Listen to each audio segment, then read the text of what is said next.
السلام عليكم ورحمة الله وبركاته. إن الحمد لله نحمده ونستعينه ونستغفره ونعوذ بالله من شرور أنفسنا ومن سيئات أعمالنا. من يهده الله فلا مضل له ومن يضلل فلا هادي له. وأشهد أن لا إله إلا الله وحده لا شريك له وأشهد أن محمدا عبده ورسوله أما بعد. அன்புள்ள சகோதரர்களே, சகோதரிகளே, தாய்மார்களே, குடும்ப வாழ்வும் தவறான புரிதல்களும் என்கின்ற தலைப்பில் நாம் எதையெல்லாம் குடும்ப வாழ்வு சம்பந்தமாக தவறாக மார்க்க அடிப்படையில் புரிந்திருக்கிறோம் என்பதை சுருக்கமாக சொல்வதுதான் இந்த தலைப்புடைய நோக்கம். இஸ்லாம் கூறும் குடும்பவியல் என்கின்ற ஒரு தலைப்பில் நம்ம கிட்டத்தட்ட 100 பாகங்கள் தொகுத்து வைத்துக் கொண்டிருக்கிறோம். இன்னும் கொஞ்சம் பகுதிகள் முடிவடைய இருக்கின்றன. அதிலே மிக முக்கியமாக நம்ம பேச இருக்கக்கூடிய விஷயங்கள் அதுதான். இதில் நாம் முதலாவதாக தவறான புரிதல்கள் இந்த சமுதாயத்திலே வருவதற்கும் மிக முக்கியமான வழியாக இருந்த காரணமே என்ன என்று சொன்னால், குர்ஆன் சுன்னாவுடைய நுசூஸ்கள், செய்திகளுக்கு, குடும்பம் சம்பந்தமான செய்திகளுக்கு நாங்களாக வழிந்து கொண்டு எடுத்துக்கொண்டிருக்கக்கூடிய சில விளக்கங்கள், புரிதல்கள் தான் குடும்ப வாழ்க்கையில தவறான புரிதல்களை கொண்டு வருவதற்கு மிக காரணமாக இருக்கின்றன. சஹாபாக்கள் குடும்பங்களோடு வாழ்ந்தவர்கள், எம்மை விட பல குடும்பங்களோடும் எம்மை விட பல குழந்தைகளோடும் வாழ்ந்தவர்கள் அவர்கள். எனவே குடும்ப வாழ்க்கை சம்பந்தமான தவறான புரிதல்கள் வருவதற்கான மிக பிரதானமான காரணம் சஹாபாக்கள் ரசூலுல்லாஹி ஸல்லல்லாஹு அலைஹி வஸல்லமுடைய மரணத்திற்கு பின்னால் வாழ்ந்த சலஃபுகள், அதற்கு பின்னால் வாழ்ந்த சலஃபுகள், இவர்களுடைய வாழ்க்கையில குடும்ப வாழ்க்கை எப்படி என்ன செய்து இருந்திருக்கிறது என்பதை நம்ம அப்படியே பிராக்டிக்கலான பிரச்சனைகளை அப்படியே பார்த்து எடுத்திருந்தோம் என்று சொன்னால் எங்களுக்கு பல விஷயங்கள் நம்ம இன்றைக்கு புரிந்திருக்கக்கூடிய புரிதல்கள் தவறு என்று என்ன செய்யலாம், இலகுவாக புரிந்து கொள்ளலாம். பிழை விடுவதற்கான மிக பிரதானமான காரணம் குர்ஆன் சுன்னாவுடைய செய்திகள் தெரியாமல் இருத்தல் என்றது குறைவு. என்றால் இந்த சமுதாயத்தில் அதிகம் பேசப்பட்ட தலைப்புகள் உண்டு குடும்பம். அதிகமாக பேசப்படுகின்ற தலைப்புகளும் அதிகமாக விரும்பப்படுகின்ற தலைப்புகளும் இந்த குடும்பம் என்பதுதான் மிக முக்கியம். நம்ம பார்க்கலாம் பல இடங்கள்ல இந்த குடும்ப தலைப்புகள் பலவிதமான அம்சத்தில் என்ன செஞ்சிருக்கு, பேசப்பட்டிருக்கிறது. எனவே அதில் உள்ள ஒரு குர்ஆன் வசனம் தெரியாதுன்னு சொல்ல இயலாது. அதில் உள்ள நிறைய பேர் ஹதீஸ்களை சொன்னா முடிக்க கஷ்டப்படுவாங்க. ஆனா இந்த குடும்ப ரீதியான ஹதீஸ்களை சொல்லி பாருங்க, அவசரமா என்ன முடிச்சிருவாங்க. உங்களிலேயே மிகவும் சிறந்தவர் என்றா அடுத்த பகுதி உங்கள் குடும்பத்தில் சிறந்தவர் என்னது மிக வேகமாக என்ன செஞ்சிடும் வந்துடும். அந்த அளவுல நம்ம இது சம்பந்தமாக நிறையவே என்ன செய்திருக்கிறோம், நம்ம பார்த்திருக்கிறோம், படித்திருக்கிறோம். ஆனால் அவைகளுக்குரிய சில பிராக்டிக்கலான வடிவங்கள், செயல் வடிவங்கள் உள்ள பிரச்சனைகள் இருக்குது. இப்ப வாழ்க்கையில அன்றாடம் சந்திக்கக்கூடிய விஷயத்துல இதுல அந்த சஹாபி எப்படி நடந்திருப்பாரு, இந்த சஹாபி எப்படி நடந்திருப்பாரு, இந்த தாபியின் எப்படி நடந்திருப்பாரு என்ற அந்த விளக்கமின்மை, அறிவின்மை எங்களுக்கு பல இடங்கள்ல குடும்ப பிரச்சனைகளை பற்றிய விஷயங்களை தவறான முறையில் கொண்டு வந்து சேர்ப்பதற்கு மிக முக்கியமான காரணமாக இருந்திருப்பதை நம்ம என்ன செய்யறோம், பார்க்கிறோம். குர்ஆன் ஹதீஸ் அடிப்படையில் தான் பேசுவாங்க. குடும்ப வாழ்க்கையை குர்ஆன் ஹதீஸ் அடிப்படையில் தான் பேசுவார்கள். ஆனா அதுக்கு வழங்கப்படக்கூடிய அந்த விளக்கங்கள் இந்த மாதிரியான அமைப்புல என்ன செஞ்சிடும், தஃப்சீருல் காத்தி, தவறான விளக்கங்களை அது கொண்டு வந்து என்ன செய்வார்கள், சேர்ப்பார்கள். இந்த மாதிரி சேர்க்கிற சந்தர்ப்பத்தில் நிறைய தவறான புரிதல்கள் வரும். அதே போல நீங்க பார்க்கலாம், நிறைய குடும்ப வாழ்க்கை சம்பந்தமாக பேசக்கூடியவர்களிடத்தில் பெண்ணியம் மிகைத்தோங்கி இருக்கிறத நீங்க உணர்ந்திருக்கலாம். சில உரைகளிலே கூட பெண்ணியம் மிகைத்தோங்கி இருக்கிறது. அதாவது பெண்களுக்கு வழங்கக்கூடிய உரிமைகளை அப்படியே சொல்வதல்ல பெண்ணியம் என்றது, அதுக்கு மாற்றமாக ஆண்கள் அநியாயம் இழைக்கிறார்கள் என்ற தோரணையில் அந்த தலைப்புகள் இருக்கிறதெல்லாம் பெண்ணியம். அதாவது பெண்களுக்கு வழங்க வேண்டிய உரிமைகள் இருக்குது, அது இஸ்லாம் வழங்கிதான் இருக்குது, அதல்ல பெண்ணியம் என்றது. ஆண்களால் அநியாயம் இழைக்கப்படக்கூடிய ஒரு சமுதாயமாக பெண்கள் என்ன செய்கிறார்கள், இருக்கிறார்கள் என்ற தோரணையில் எங்கெல்லாம் இருக்குதோ அதெல்லாம் பெண்ணிய சிந்தனையுடைய விளைவு. அதெல்லாம் பெண்ணிய சிந்தனையுடைய ஒரு விளைவை நீங்க என்ன செய்யலாம், பார்க்கலாம். உதாரணமா ஆசிரியர் மாணவர்களுக்கு தண்டிக்கிறார் என்ற கோணத்தில் எங்கேயாவது தொடர்ந்து இந்த சமுதாயத்தில் செல்வாக்கு செலுத்தி கொண்டு வருதுன்னு சொன்னா அந்த இடத்துல நம்ம கருத்துரிமை என்ற அந்த மேற்கத்தைய சிந்தனை நம்மகிட்ட மிகச்சிக்கின்ற மாதிரி ஒரு சப்ஜெக்ட் தான் இதுவும். இந்த அடிப்படையில பெண்ணியம் சார்ந்த அந்த மிகைப்படுத்தல்கள் நீங்க நிறைய என்ன செய்யலாம், பார்க்கலாம். இதுவும் மற்றவர்களுடைய குடும்ப வாழ்க்கையில எப்படியெல்லாம் பாதிக்கும் அப்படின்றத நீங்க உணர வேண்டும். அப்ப எனவே முதலாவது குர்ஆன் சுன்னாவுக்கு பிராக்டிக்கலான வடிவங்களை ஹதீஸ்கள்ல, சலஃப்களுடைய வாழ்க்கையில, முன்னைய மக்களுடைய வாழ்க்கையில, எமக்கு முன்மாதிரியாக சொல்லப்பட்ட மக்களுடைய வாழ்க்கையிலிருந்து எடுக்காமை ஒரு பிரச்சனைக்கான ஒரு மிக முக்கியமான காரணங்கள் உண்டு. அதிலிருந்து எடுத்தவங்களும் கூட என்ன செஞ்சுக்கிறாங்க அப்படின்னு சொன்னால், எதெல்லாம் அந்த மிகைப்படுத்தலாக இருக்கிறதோ அந்த மாதிரி விஷயங்கள் என்ன செஞ்சுக்கிறாங்க, நிறைய எடுத்திருப்பதை நீங்க பார்க்கலாம். இரண்டாவது, இந்த பெண்ணியம் சார்ந்த மாதிரியான சில தழுவல்கள் நிறைய என்ன செய்யலாம் நீங்க, அதாவது குர்ஆன் ஹதீஸுக்கு சொல்லப்படக்கூடிய விளக்கங்களாகவும் நிறைய பார்க்கலாம். இதுவும் குடும்ப வாழ்வில் சில புரிதல்களை என்ன செஞ்சு கொண்டு வந்து சேர்க்கும். அதுபோல நீங்க அதாவது சில நமது வாழ்க்கையில நடைமுறையில இருக்கக்கூடிய சில விஷயங்களை மேற்கத்திய தாக்கங்களின் ஊடாக சிந்திக்கின்ற தோரணை, குடும்ப வாழ்க்கையை மேற்கத்தைய சிந்தனைகளின் ஊடாக சிந்திக்கக்கூடிய தோரணையாலும் நிறைய தவறுகள் என்ன செஞ்சிருக்குது, இந்த சமுதாயத்துக்குள்ள வந்திருக்குது. உதாரணமா, குடும்ப வாழ்க்கை, திருமண வாழ்க்கை என்பதை மேற்கத்திய சிந்தனை சாயல்ல சிந்தித்தல் அப்படி என்று சொன்னால், நம்ம அன்றாட வாழ்க்கையில சந்திக்கக்கூடிய பிரச்சனைகளை சிந்திக்கிற விதம் நமக்கு எப்படி வந்து சேரும்னா வேற உலகத்திலிருந்து வந்து சேரும்.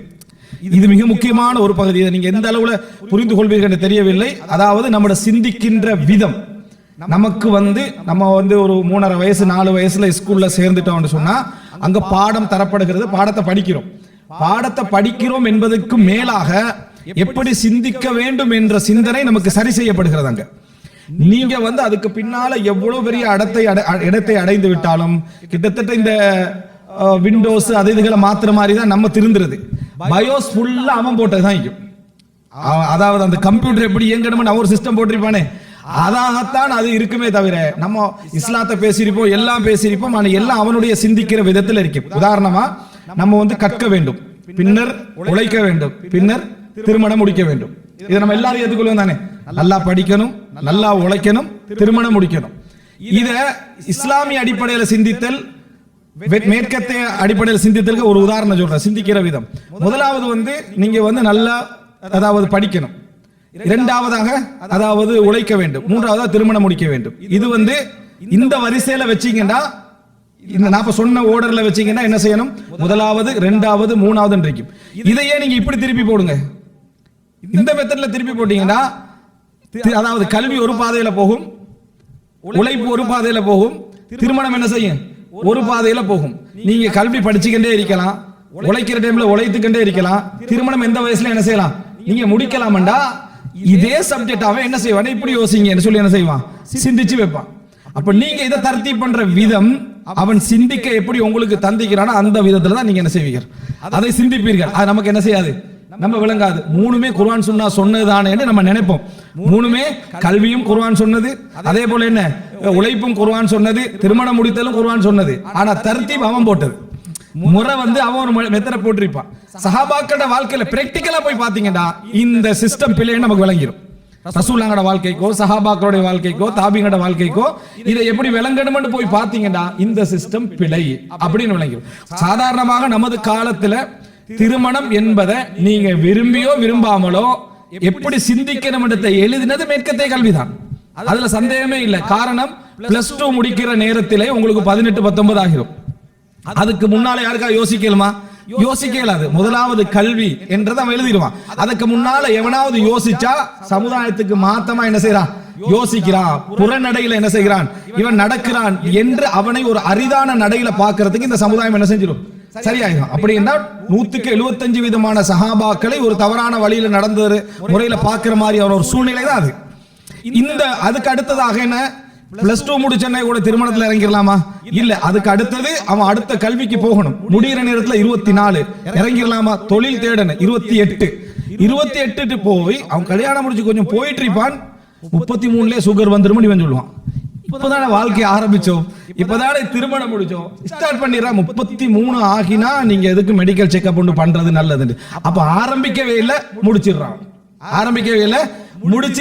இது எங்கிருந்து வருது? அப்ப நம்மட புரிதல்ல இதெல்லாம் எங்கேயோ ஒரு இடத்துல என்ன செய்யுது, நம்மட சிஸ்டம் சரி செய்யப்படுகிறது. நம்ம இதே விதத்துல தான் என்ன செய்யணும், யோசிக்கணும் என்பது சரி செய்யப்படுகிறது. இந்த மெத்தட்ல நீங்க வந்தீங்கன்னு சொன்னா, அதுக்கு பின்னால தொழில், அதுக்கு பின்னால திருமணம் என்று வந்தீங்கன்னு சொன்னால், நம்ம எவ்வளவு குர்ஆன் ஹதீஸ் கேட்டாலும், எவ்வளவு சஹாபாக்களோட வாழ்க்கை படித்தாலும், எது செஞ்சாலும் நடைமுறைப்படுத்தல் என்ற அந்த சப்ஜெக்ட் அவன் அமைத்த அந்த உலக சிஸ்டத்துக்குள்ள தான் என்ன செய்யும், போய்கொண்டிருக்கும் என்பதில் சந்தேகம் கிடையாது. அப்ப இது எங்கிருந்து வருகிறது என்றால் இதுதான். அதாவது சிந்திக்கின்ற முறைமை என்பதும் நம்ம மிக முக்கியமாக கவனமாக இருக்க வேண்டும். பேசுகிற நானாக இருந்தாலும் கேட்கிற நீங்களாக இருந்தாலும் பாதிப்பிலிருந்து ஓரளவு விடுதலை பெறலாம். அவருடைய விளக்கத்துக்கு ஏற்ப முழுசா என்ன செய்யலாது, விடுதலை பெற முடியாது. ஏன்னா நம்ம படித்த சிலபஸ் அதுதான், நம்ம படித்த சிலபஸ் என்ன அதுதான் என்பது நீங்க என்ன செய்ய வேண்டும், புரிந்து கொள்ள வேண்டும். இந்த ஒரு அடிப்படை நம்ம புரிந்து கொண்டோம் என்றால் நான் தவறான புரிதல் என்று சொல்ல வருகின்ற விஷயம் என்ன என்று ஓரளவுக்கு என்ன செய்யலாம், நீங்கள் எடுத்துக்கொள்ளலாம். அன்புள்ள சகோதரர்களே, முதலாவது இதுல இந்த தர்த்தீபிலேயே இரண்டாவது விஷயம் நம்ம புரிந்து கொள்ள வேண்டிய விஷயம் என்னன்னு சொன்னால், அதிகமான குடும்ப வாழ்க்கையுடைய பிரச்சனைகள் இயல்பானது. அதிகமான குடும்ப வாழ்க்கையுடைய பிரச்சனைகள் இயல்பானது. ஒரு 25-30% பிரச்சனைகள் தான் அது என்ன என்று தீர்வு கண்டு அதுக்கு வழக்குக்கு போய் விவாகரத்தோ அல்லது குடும்பம் தலையிட்டு சமாதானமோ செய்ய வேண்டியவைகள் ஒரு 25-30 தான். 70% பிரச்சனைகளை நீங்க எப்படி எடுக்கணும்னா குடும்ப வாழ்க்கையில இயற்கையானது இயல்பானது. இதை கடைசி வரைக்கும் சொல்லி தர மாட்டாங்க. அதிகமான குடும்ப வாழ்க்கையில பிரச்சனைகள் இயல்பானது என்பதை சொல்லி தர மாட்டார்கள். அப்ப நம்ம எப்படி விளங்கணும், என்றைக்கு மனிதன் பிரச்சனை இயல்பானது எடுத்துக்கொண்டானோ அதுக்கு தீர்வு தேட மாட்டான். பிரச்சனையை இயல்பானது எடுத்துக்கொண்டானோ அதுக்கு தீர்வு தேட மாட்டான். உதாரணமா திங்கட்கிழமை ஞாயிற்றுக்கிழமை காலையில வேலைக்கு கிளம்புறோம். டிராபிக் வந்து ஒரு ஜஹ்மா வந்து 1 ஹவருக்கு மேல என்ன செய்யுது, நிக்குது. பேசாம அழகா ரிலாக்ஸ் ஆகிக்கிறான். ஏன்னா அவன் எதிர்பார்த்தது அது வந்து என்ன, அவன் எதிர்பார்த்தது இந்த நேரத்துல இப்படித்தான் இருக்கும் என்று சொல்லி. இதே நபர் வந்து சனிக்கிழமை பகல் டைம்ல போற டைம்ல ரஷ்ஷா இருந்தா என்ன இவ்வளவு டிராபிக் ஆகிக்குன்னு சொல்றான். 1 ஹவருக்கு பொறுத்தவனுக்கு ஒரு 5 நிமிஷம் பொறுக்கலாம் இருக்கு. காரணம் அதை இயல்பு அவன் விளங்கிட்டான். இது இயல்புக்கு மாற்றமானதுன்னு என்ன செய்யறான், அதை விளங்குறான். எனவே என்றைக்கு நம்ம இயல்புக்கு மாற்றமான ஒரு பிரச்சனை என்று இயல்பான பிரச்சனைகளை நினைக்க ஆரம்பிச்சோமோ அப்ப தீர்வு தேட ஆரம்பிப்போம். தீர்வு தேட ஆரம்பிச்சா இயல்பான பிரச்சனைகளுக்கு நீங்க தீர்வு தேட ஆரம்பிச்சீங்கன்னா மவுத்து வரைக்கும் தீராது. அதான் இயற்கையானது. அது வந்து என்ன, இயற்கையான சப்ஜெக்ட். அது எப்படி உங்களுக்கு தீர்வு கிடைக்கும், தீர்வே கிடைக்காது. அதுல நம்ம என்ன செய்வோம், ரசிச்சுக்கிட்டு இருப்போம். அதுல வேணுமெண்டா பேசுறவரை ரசிச்சுக்கிட்டு இருப்போம். அவர் சொல்ற பிரச்சனையை பார்த்தா நம்ம அடுத்தது கம்பளம் விரித்து சந்திர ஒளியில பூக்கள் தூவப்பட்ட ஒரு குடும்ப வாழ்க்கை நமக்கு கிடைக்க போது போல நம்ம ரசிக்கலாமே தவிர அந்த நேரத்துல மனைவியும் சிரிப்பா நீங்களும் சிரிச்சு ஒரு 10 நிமிஷம் ஒரு நல்ல ஒரு ஃபீலிங்க்கு வந்த மாதிரி இருக்கும். திருப்பி வீட்டுக்கு போனோடனே இயற்கையான பிரச்சனை என்ன செய்யும், ரிட்டர்ன் வரதான் செய்யும். சரியா, ஏண்டா அது இயற்கையானது. அந்த பிரச்சனை இயற்கையானது. ரசூல் ஸல்லல்லாஹு அலைஹி வஸல்லம் அழகாக சொல்லி தரக்கூடிய அந்த வசனத்தை கூட பெண்ணியமா மாத்தி விட்டாங்க. என்னன்னு சொன்னா ரசூலுல்லாஹ் சொல்றாங்க, பெண்கள் வளைவான விழாளம்பை போல படைக்கப்பட்டவர்கள். அந்த இதுல வந்து அந்த வளைவை நீங்கள் ஏற்றுக்கொண்டு குடும்ப வாழ்க்கையை கொண்டு போனீங்கன்னு சொன்னால் அழகான முறையில் உங்களோட குடும்ப வாழ்க்கை என்ன செய்யும், அது போகும். நீங்கள் அதை நேர்படுத்த போனால் உடைந்து விடும். இதுல ரசூலுல்லாஹ் சொல்லி தந்தது என்ன, குடும்பத்துல பிரச்சனைகள் வரும், அந்த பிரச்சனைகளை நீங்க சபர் செஞ்சுக்கங்க, அதை அப்படியே ஏற்றுக்கொண்டு போங்க, அது உங்களுக்கு என்ன செஞ்சிடும், ஒரு சிறப்பான ஒரு நிலையை தரும் என்றாங்க. இது எப்படி ஆகினா பெண்களுடைய, அதாவது ஒரு பெண்களுடைய சப்ஜெக்டை நம்ம நல்ல முறையில் புரிந்து நடக்க வேண்டும், அவங்களுக்கு விட்டு கொடுக்க வேண்டும், அவங்களுக்கு அது செய்ய வேண்டும் இது செய்ய வேண்டும் சொல்றத மிகைப்படுத்தி விட்டாங்க. மிகைப்படுத்தியதனால என்ன நடக்குதுன்னா ஒரு ஆணால அந்த குடும்ப வாழ்க்கையுடைய இயல்பை புரிஞ்சு கொள்ள இல்லாம போகுது. அத ரசூலுல்லாஹ்வோட பிராக்டிகல் வாழ்க்கையில எவ்வளவு உதாரணங்கள் நான் படிக்கிறோம். ரசூலுல்லாஹ் இதுக்கு முன்னால ஆயிஷால ஒரு தட்டை உடைத்தார்கள் என்ன செய்யறோம், நம்ம படிக்கிறோம். ரசூலுல்லாஹி ஸல்லல்லாஹு அலைஹி வஸல்லம் அவர்கள் எத்தனையோ விஷயங்கள்ல பெண்கள் கேள்வி கேட்கிற நேரத்துல மௌனமாக இருந்தார்கள் என்ன செய்யறோம், நம்ம படிக்கிறோம். ரசூலுல்லாஹ் புரிந்து நடந்து கொண்டாலும் படிக்கிறோம். அங்கெல்லாம் பிரச்சனை இல்லைன்னு படிச்சோமா? ரசூலுல்லாஹ்வோட குடும்ப வாழ்க்கையை புக்காக எழுதி போட்ட அந்த பிரச்சனைகள்ல ஒரு பிரச்சனையை நம்ம எழுதுறதுக்கு விரும்ப மாட்டோம். ரசூலுல்லாஹ்வோட குடும்ப வாழ்க்கை பிரச்சனைகள் இருக்குதானே, புகாரில, முஸ்லிம்ல, திர்மிதில, நசாயில எழுதப்பட்ட பிரச்சனை நீங்க தோத்தீங்கன்னா ஆக குறைஞ்சது உங்களுக்கு 100வது கிடைக்கும். ஆக குறைஞ்சது 100 பிரச்சனைகள் ரசூலுல்லாஹ்வோட வாழ்க்கையிலிருந்து கிடைக்கும். அதுல ஒரு பிரச்சனை எங்களோட வாழ்க்கையை பத்தி புக் எழுதுறது நம்ம விரும்ப மாட்டோம். அதுல ஒரு பிரச்சனை கூட ரசூல் ஸல்லல்லாஹு அலைஹி வஸல்லம் மிம்பர் கிட்ட உட்கார்ந்திருக்கிறாங்க, சஹாபாக்கள் எல்லாம் கூடி இருக்கிறார்கள். உமர்லவங்க என்ன பிரச்சனைனா நீதியை கேட்டு என்ன செஞ்சுக்கிறாங்க, என்னிடத்தில் யுனாஷித்னகல் அத்ல, நபியே உங்களுடைய மனைவிமார்கள் ஃபாத்திமார்லாம் சொல்றாங்க நேர்மையா நடந்து கொள்ளுமாறு சொல்றாங்கன்னு மகள் வந்து சொல்றா. மகள் வந்து சொல்றா மனைவிமார்கள் நேர்மையாக நடந்து கொள்ளுமாறு சொல்றாங்க. இப்படி ஒரு சப்ஜெக்ட நம்ம உயர்ந்த ஒரு கேரக்டர்ல இருக்கிற டைம்ல எங்கட வரலாற்றுல ஒரு தடவை அவருடைய குடும்ப வாழ்க்கை எல்லா குடும்பத்தினர்களும் சேர்ந்து இவர் நேர்மையற்று என்று விமர்சித்தார்கள் ஒரு வரி போடுறதை நம்ம விரும்புவோமா? விரும்ப மாட்டோம். ஆனா ரசூலுல்லாஹி ஸல்லல்லாஹு அலைஹி வஸல்லம் அவர்களுடைய வாழ்க்கையில் அந்த பிரச்சனை வந்தது. அதை ரசூலுல்லாஹி ஸல்லல்லாஹு அலைஹி வஸல்லம் அவர்கள் என்ன அது பிரச்சனை. குடும்பம் என்று வந்தால் பிரச்சனைகள் என்பது இயல்பானது என்று ஏற்றுக்கொண்டார்கள். அதுல என்ன செய்யறோம் நம்ம பார்க்கிறோம். 29 நாள் ஒரு மாத காலம் நான் ஒன்று சேர மாட்டேன், உங்களோடு சேர மாட்டேன் என்று சொன்ன போன ரசூலுல்லாஹ் 30ல முடிக்காம 29ல வராங்க. 30ல முடிக்காம 29ல வராங்க. நீங்க பிரச்சனைன்னு மனைவியோட பகைத்து விட்டு ஒரு 2-3 நாள்ல சமாதானத்துக்கு வர டைம்ல என்ன பேச்சு எதிர்பார்ப்பீங்களோ அந்த பேச்சு ஆயிஷா சொல்லல. அல்லாஹ்வின் தூதரே, மாசத்துக்கு 30 நாள் தானே இருக்கு, நீங்க 29 நாள்ல வந்துட்டீங்களேன்னு கேட்டாங்க. இப்படி உங்கள்ட்ட நம்மகிட்ட ஒரு கேள்வி கேட்கப்பட்டா 1 இயரா எக்ஸ்டெண்ட் பண்ணிடுவோம், அப்படித்தானே? இந்த முடிவை நம்ம 1 வருஷமா எக்ஸ்டெண்ட் பண்ணிடுவோம். ஆனா ரசூல் ஸல்லல்லாஹு அலைஹி வஸல்லம் அவங்கள்ட்ட நீங்க 29ஆம் நாள்ல வாரீங்களேன்னு ரசூல் ஸல்லல்லாஹு அலைஹி வஸல்லம் ஒரு மார்க்க கேள்வியாக எடுத்து மாதம் என்பது 29ஆகவும் அமையும் 30ஆகவும் அமையும் என்று விளக்கப்படுத்தினதை பார்க்கிறோம். எனவே ஒரு குடும்பத்தில் சில புரியாமல் சில கேள்விகள் வருவதும், சில புரியாமல் சில விமர்சனங்கள் வருவதும், சில நேரத்தில் கோபங்கள் அதிகமாக வருவதும், கணவன் சில நேரத்தில் என்னது வார்த்தைகள், இது இயற்கையானது இயல்பானது என்று நீங்க ஏற்றுக்கொள்ள பழகிட்டீங்கன்னா இதுக்கு நீங்க ஒவ்வொருத்தருக்கு போன் பண்ணி கேள்வி கேட்டுக்க மாட்டீங்க. ஒரு பொது அறிவே போதுமானது. அவர்கிட்ட போக எனக்கு மனைவி கிடல எப்பொழுது பார்த்தாலும் பிரச்சனை இருந்து கொண்டிருக்கிறது இந்த சிந்தனை போக்குக்கு போக மாட்டீர்கள். பிரச்சனை இயல்பானது. சரி, இந்த பிரச்சனை இயல்பானது என்றதை புரிய வைக்கலாத நிலைமைக்கு போனதுக்கு ஒரு காரணம் இருக்கு. குடும்ப வாழ்க்கை என்றாலே பொதுவாக பிரச்சனை இயல்பானது என்பதை புரிய முடியாமல் போனதுக்கு காரணமா இருக்கு மிகைப்படுத்தப்பட்ட உரைகள். குடும்ப வாழ்க்கையில் உள்ள அந்த அதாவது போண்ட இணைப்பை பேசப்படுகின்ற மிகைப்படுத்தப்பட்ட உரைகள். உதாரணமா ஸ்பீச் பேசுற சந்தர்ப்பத்தில் அதாவது ஒரு கணவனுக்கு மனைவிக்கு இடையில ஒரு நிம்மதியான வாழ்க்கை இருக்க வேண்டும், மனம் விட்டு பேசக்கூடிய அமைப்பிலே கணவன் மனைவி மாதிரி இருக்க வேண்டும், அவர்கள் எப்பொழுதும் ஒரு மகிழ்ச்சியை உணர வேண்டும் என்று நீங்க தொடர்ந்து பேசிக்கிட்டே இருந்தீங்கன்னா பிரச்சனை என்ன செய்யும் டபுள் ஆகும். ஏன் அப்படி இல்லை? 90% வாழ்க்கை அப்படி உண்மையிலேயே இல்லை. ஆனா ஒரு பிளஸ் ஆன ஒரு பகுதி இருக்குது, அது நமக்கு விளங்காது. தலாக் டைம்ல மட்டும் தான் என்ன செய்யும் விளங்கும். அந்த இடத்துல தான் இஸ்லாம் 3 மாசம் டைம் கொடுக்குது. இதாவுடைய காலத்தை 3 மாசம் டைம் கொடுக்கிறது என்னன்னு சொன்னா பிரியிற நேரத்துல எப்பொழுதுமே என்ன செய்யும் அந்த உணர்வுகள் வரும்.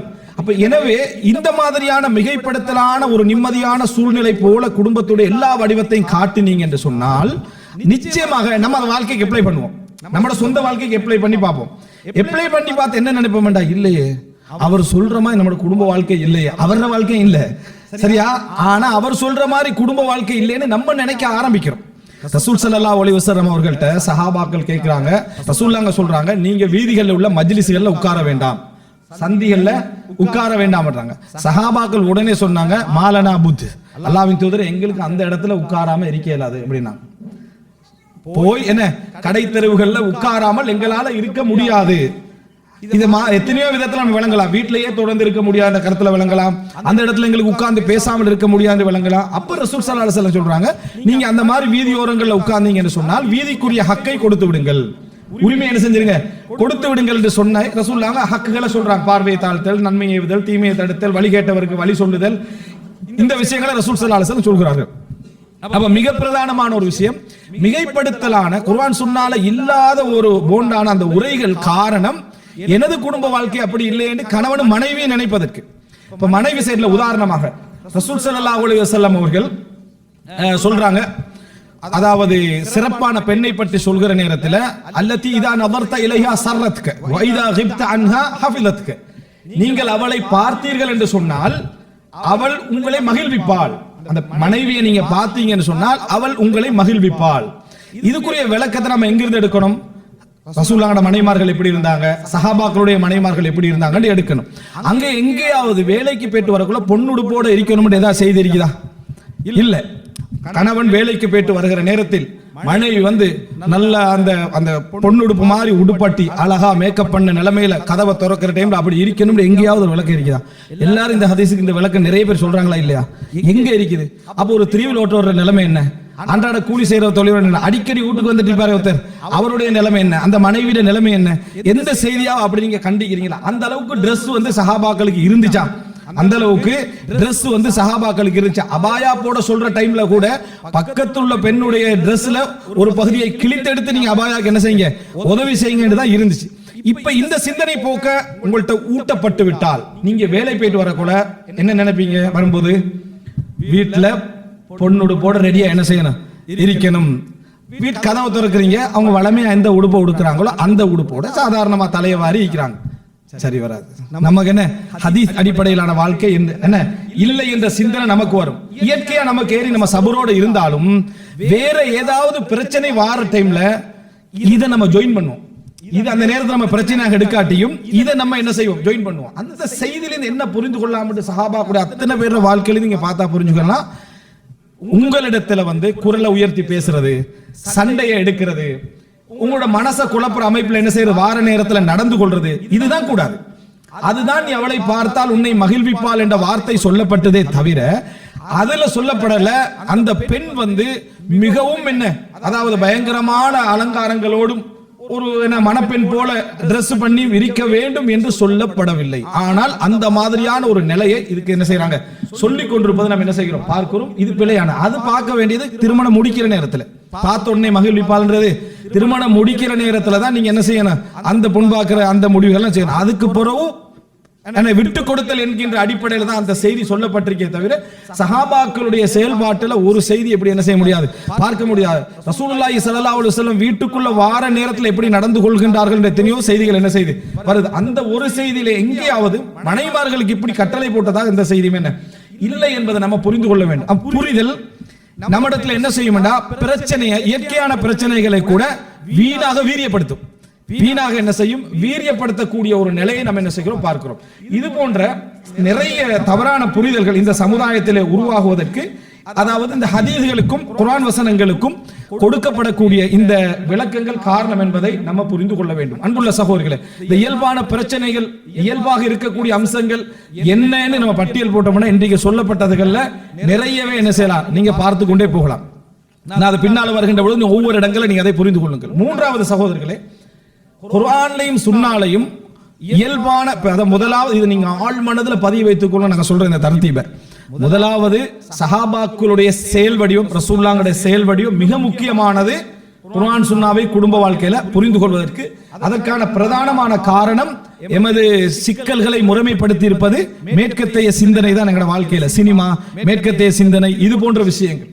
இதுக்கு நான் சில உதாரணங்களை சொல்லிட்டு போகலாம். சிலர் வெளிப்படையாக பேசக்கூடிய சினிமா படம் பார்த்து பழகினவர்கள், சினிமாலே மூழ்கியவர்கள், அவங்க அந்த அந்த சினிமாவை பார்த்துட்டு அங்க சமாதானமா வாழ்ற ஒரு காட்சியை பார்த்துட்டு அப்படியே நேர வீட்டுக்கு வர்றது. ஏற்கனவே அவனுக்கு அந்த மனைவி பிடிக்கல, சரியா, அதுல உள்ள ஒரு நிகழ்வையும் வீட்டுல எதிர்பார்க்கிறது. நல்ல முறையில் வாழ்றத ஒரு என்ன ரொமான்ஸ் வழங்கிட்டா அந்த ரொமான்ஸ் பண்ற மாதிரியான விஷயங்கள் எல்லாம் அதுல எதிர்பார்த்து இங்க வந்த உடனே அதுக்கு தலைகீழாக என்னது வாழ்க்கை இருக்கிறத பார்த்து போட்டு அவனுக்கு என்ன அந்த பிரச்சனை இரட்டிப்பாகும். அதோட ஒரு வழிகாட்டல் நிகழ்ச்சி, அதுல என்ன இந்த மாதிரியான பேச்சுக்கள் பேசப்படுகிறது. அமைதி, மனம் திறந்து வாழுதல், மன நிம்மதி, அப்படியான ஒரு பெரிய ஒரு பகுதி பேசப்பட்ட உடனே அவன் முடிவெடுத்துறான், என் வாழ்க்கை என்ன, நான் ஒரு பொறுமையோட பெரிய ஒரு சாபிரன் வழங்கிட்டா அப்படித்தான் வாழ்ந்து கண்டிக்கிறதாக அவன் தன்னை முடிவெடுத்துறான். எனவே அவன் பிரச்சனையை சகித்துக் கொள்ற ஒரு மனிதனாக தன்னை மாற்றிக்கொள்வதாக அவன் முடிவெடுத்துறான். இப்படிப்பட்ட அந்த சிந்தனை போக்க பார்க்கிறான். அவனுக்கு எடுத்து கொடுக்கணும். சினிமா முடிஞ்ச பின்னால் அவனோட வாழ்க்கையில என்ன நடக்குதுன்றத பேப்பர்ல பாரு, அத்தனை சினிமா நடிகர்களுடைய வாழ்க்கையையும் பத்திரிகையில பாரு, முடிவு உனக்கு என்ன செய்யும் விளங்கு. நடிக்கிற வாழ்க்கை தான் அது. யதார்த்தமான வாழ்க்கையில் அப்படி ஒரு சப்ஜெக்ட் என்ன இல்லை என்பதை புரிய வைப்பதற்கு மிக முக்கியமான விஷயம். இன்னொரு உதாரணம், அதாவது மனிதனுடைய வாழ்க்கையில, குடும்ப வாழ்க்கையில பிரச்சனைகள் இயல்பானது. 70% பிரச்சனைகள் இயல்பானது. அதை அங்கீகரிக்க பழகுதலே என்ன செய்யும், நம்ம தீர்வு தேடாம வாழ்க்கை போவதற்கு மிக முக்கியமான ஒரு அம்சமாக இருக்கும் என்றதை புரிவதற்கு, அதாவது ஒரு சகோதரர், அது அந்த உதாரணம் பிழையானது. தண்ட ஸ்பீச்ல ஒரு வேற மொழி சொல்றாரு, இங்க இருந்து நீங்க மனைவிமார்களுக்கு என்ன செய்யுங்க, ஒரு ஐ லவ் யூ மெசேஜ் போடுங்க அப்படின்றார். விளங்கிட்டா, எல்லாரும் அவசரமா குர்ஆன் ஹதீஸ் அடிப்படையில் தான் சரியா மெசேஜ் போடப்படுது. எல்லாருக்கும் அந்த மெசேஜ் என்ன செய்யுது, போகுது. போட்ட உடனே அவர் 60% பதில் வந்துச்சா, மாறி அனுப்பிட்டீங்களாண்டு அவர் சொல்றது. சரியா, இப்படி பேசவே கூடாது. சரியா, இரண்டாவது விஷயம் என்ன வருது அப்படி என்று சொன்னால், அடுத்த பதில் வருகிறது இந்த என்ன, திருப்பி அதே மாதிரி பதில், இவர் சேம் டு யூ மாதிரி ஒரு பதில். மூணாவது சப்ஜெக்ட் எல்லாம் என்னன்னா, இந்த பதில் ஆன்சர் என்ன செய்யல, வரல அப்படின்றாங்க. இதை வைத்து பார்த்தீர்கள், நம்ம கடைசியா எப்ப அனுப்பினோம், என்னதுக்கு அனுப்பணும்னு கேட்கிறேன். எதுக்கு அனுப்பணும்னு கேட்கிறேன். குர்ஆன்லயோ ஹதீஸ்லயோ சஹாபாக்களோட வாழ்க்கையிலயோ இப்படி ஏதாவது ஒன்று இருக்குதா?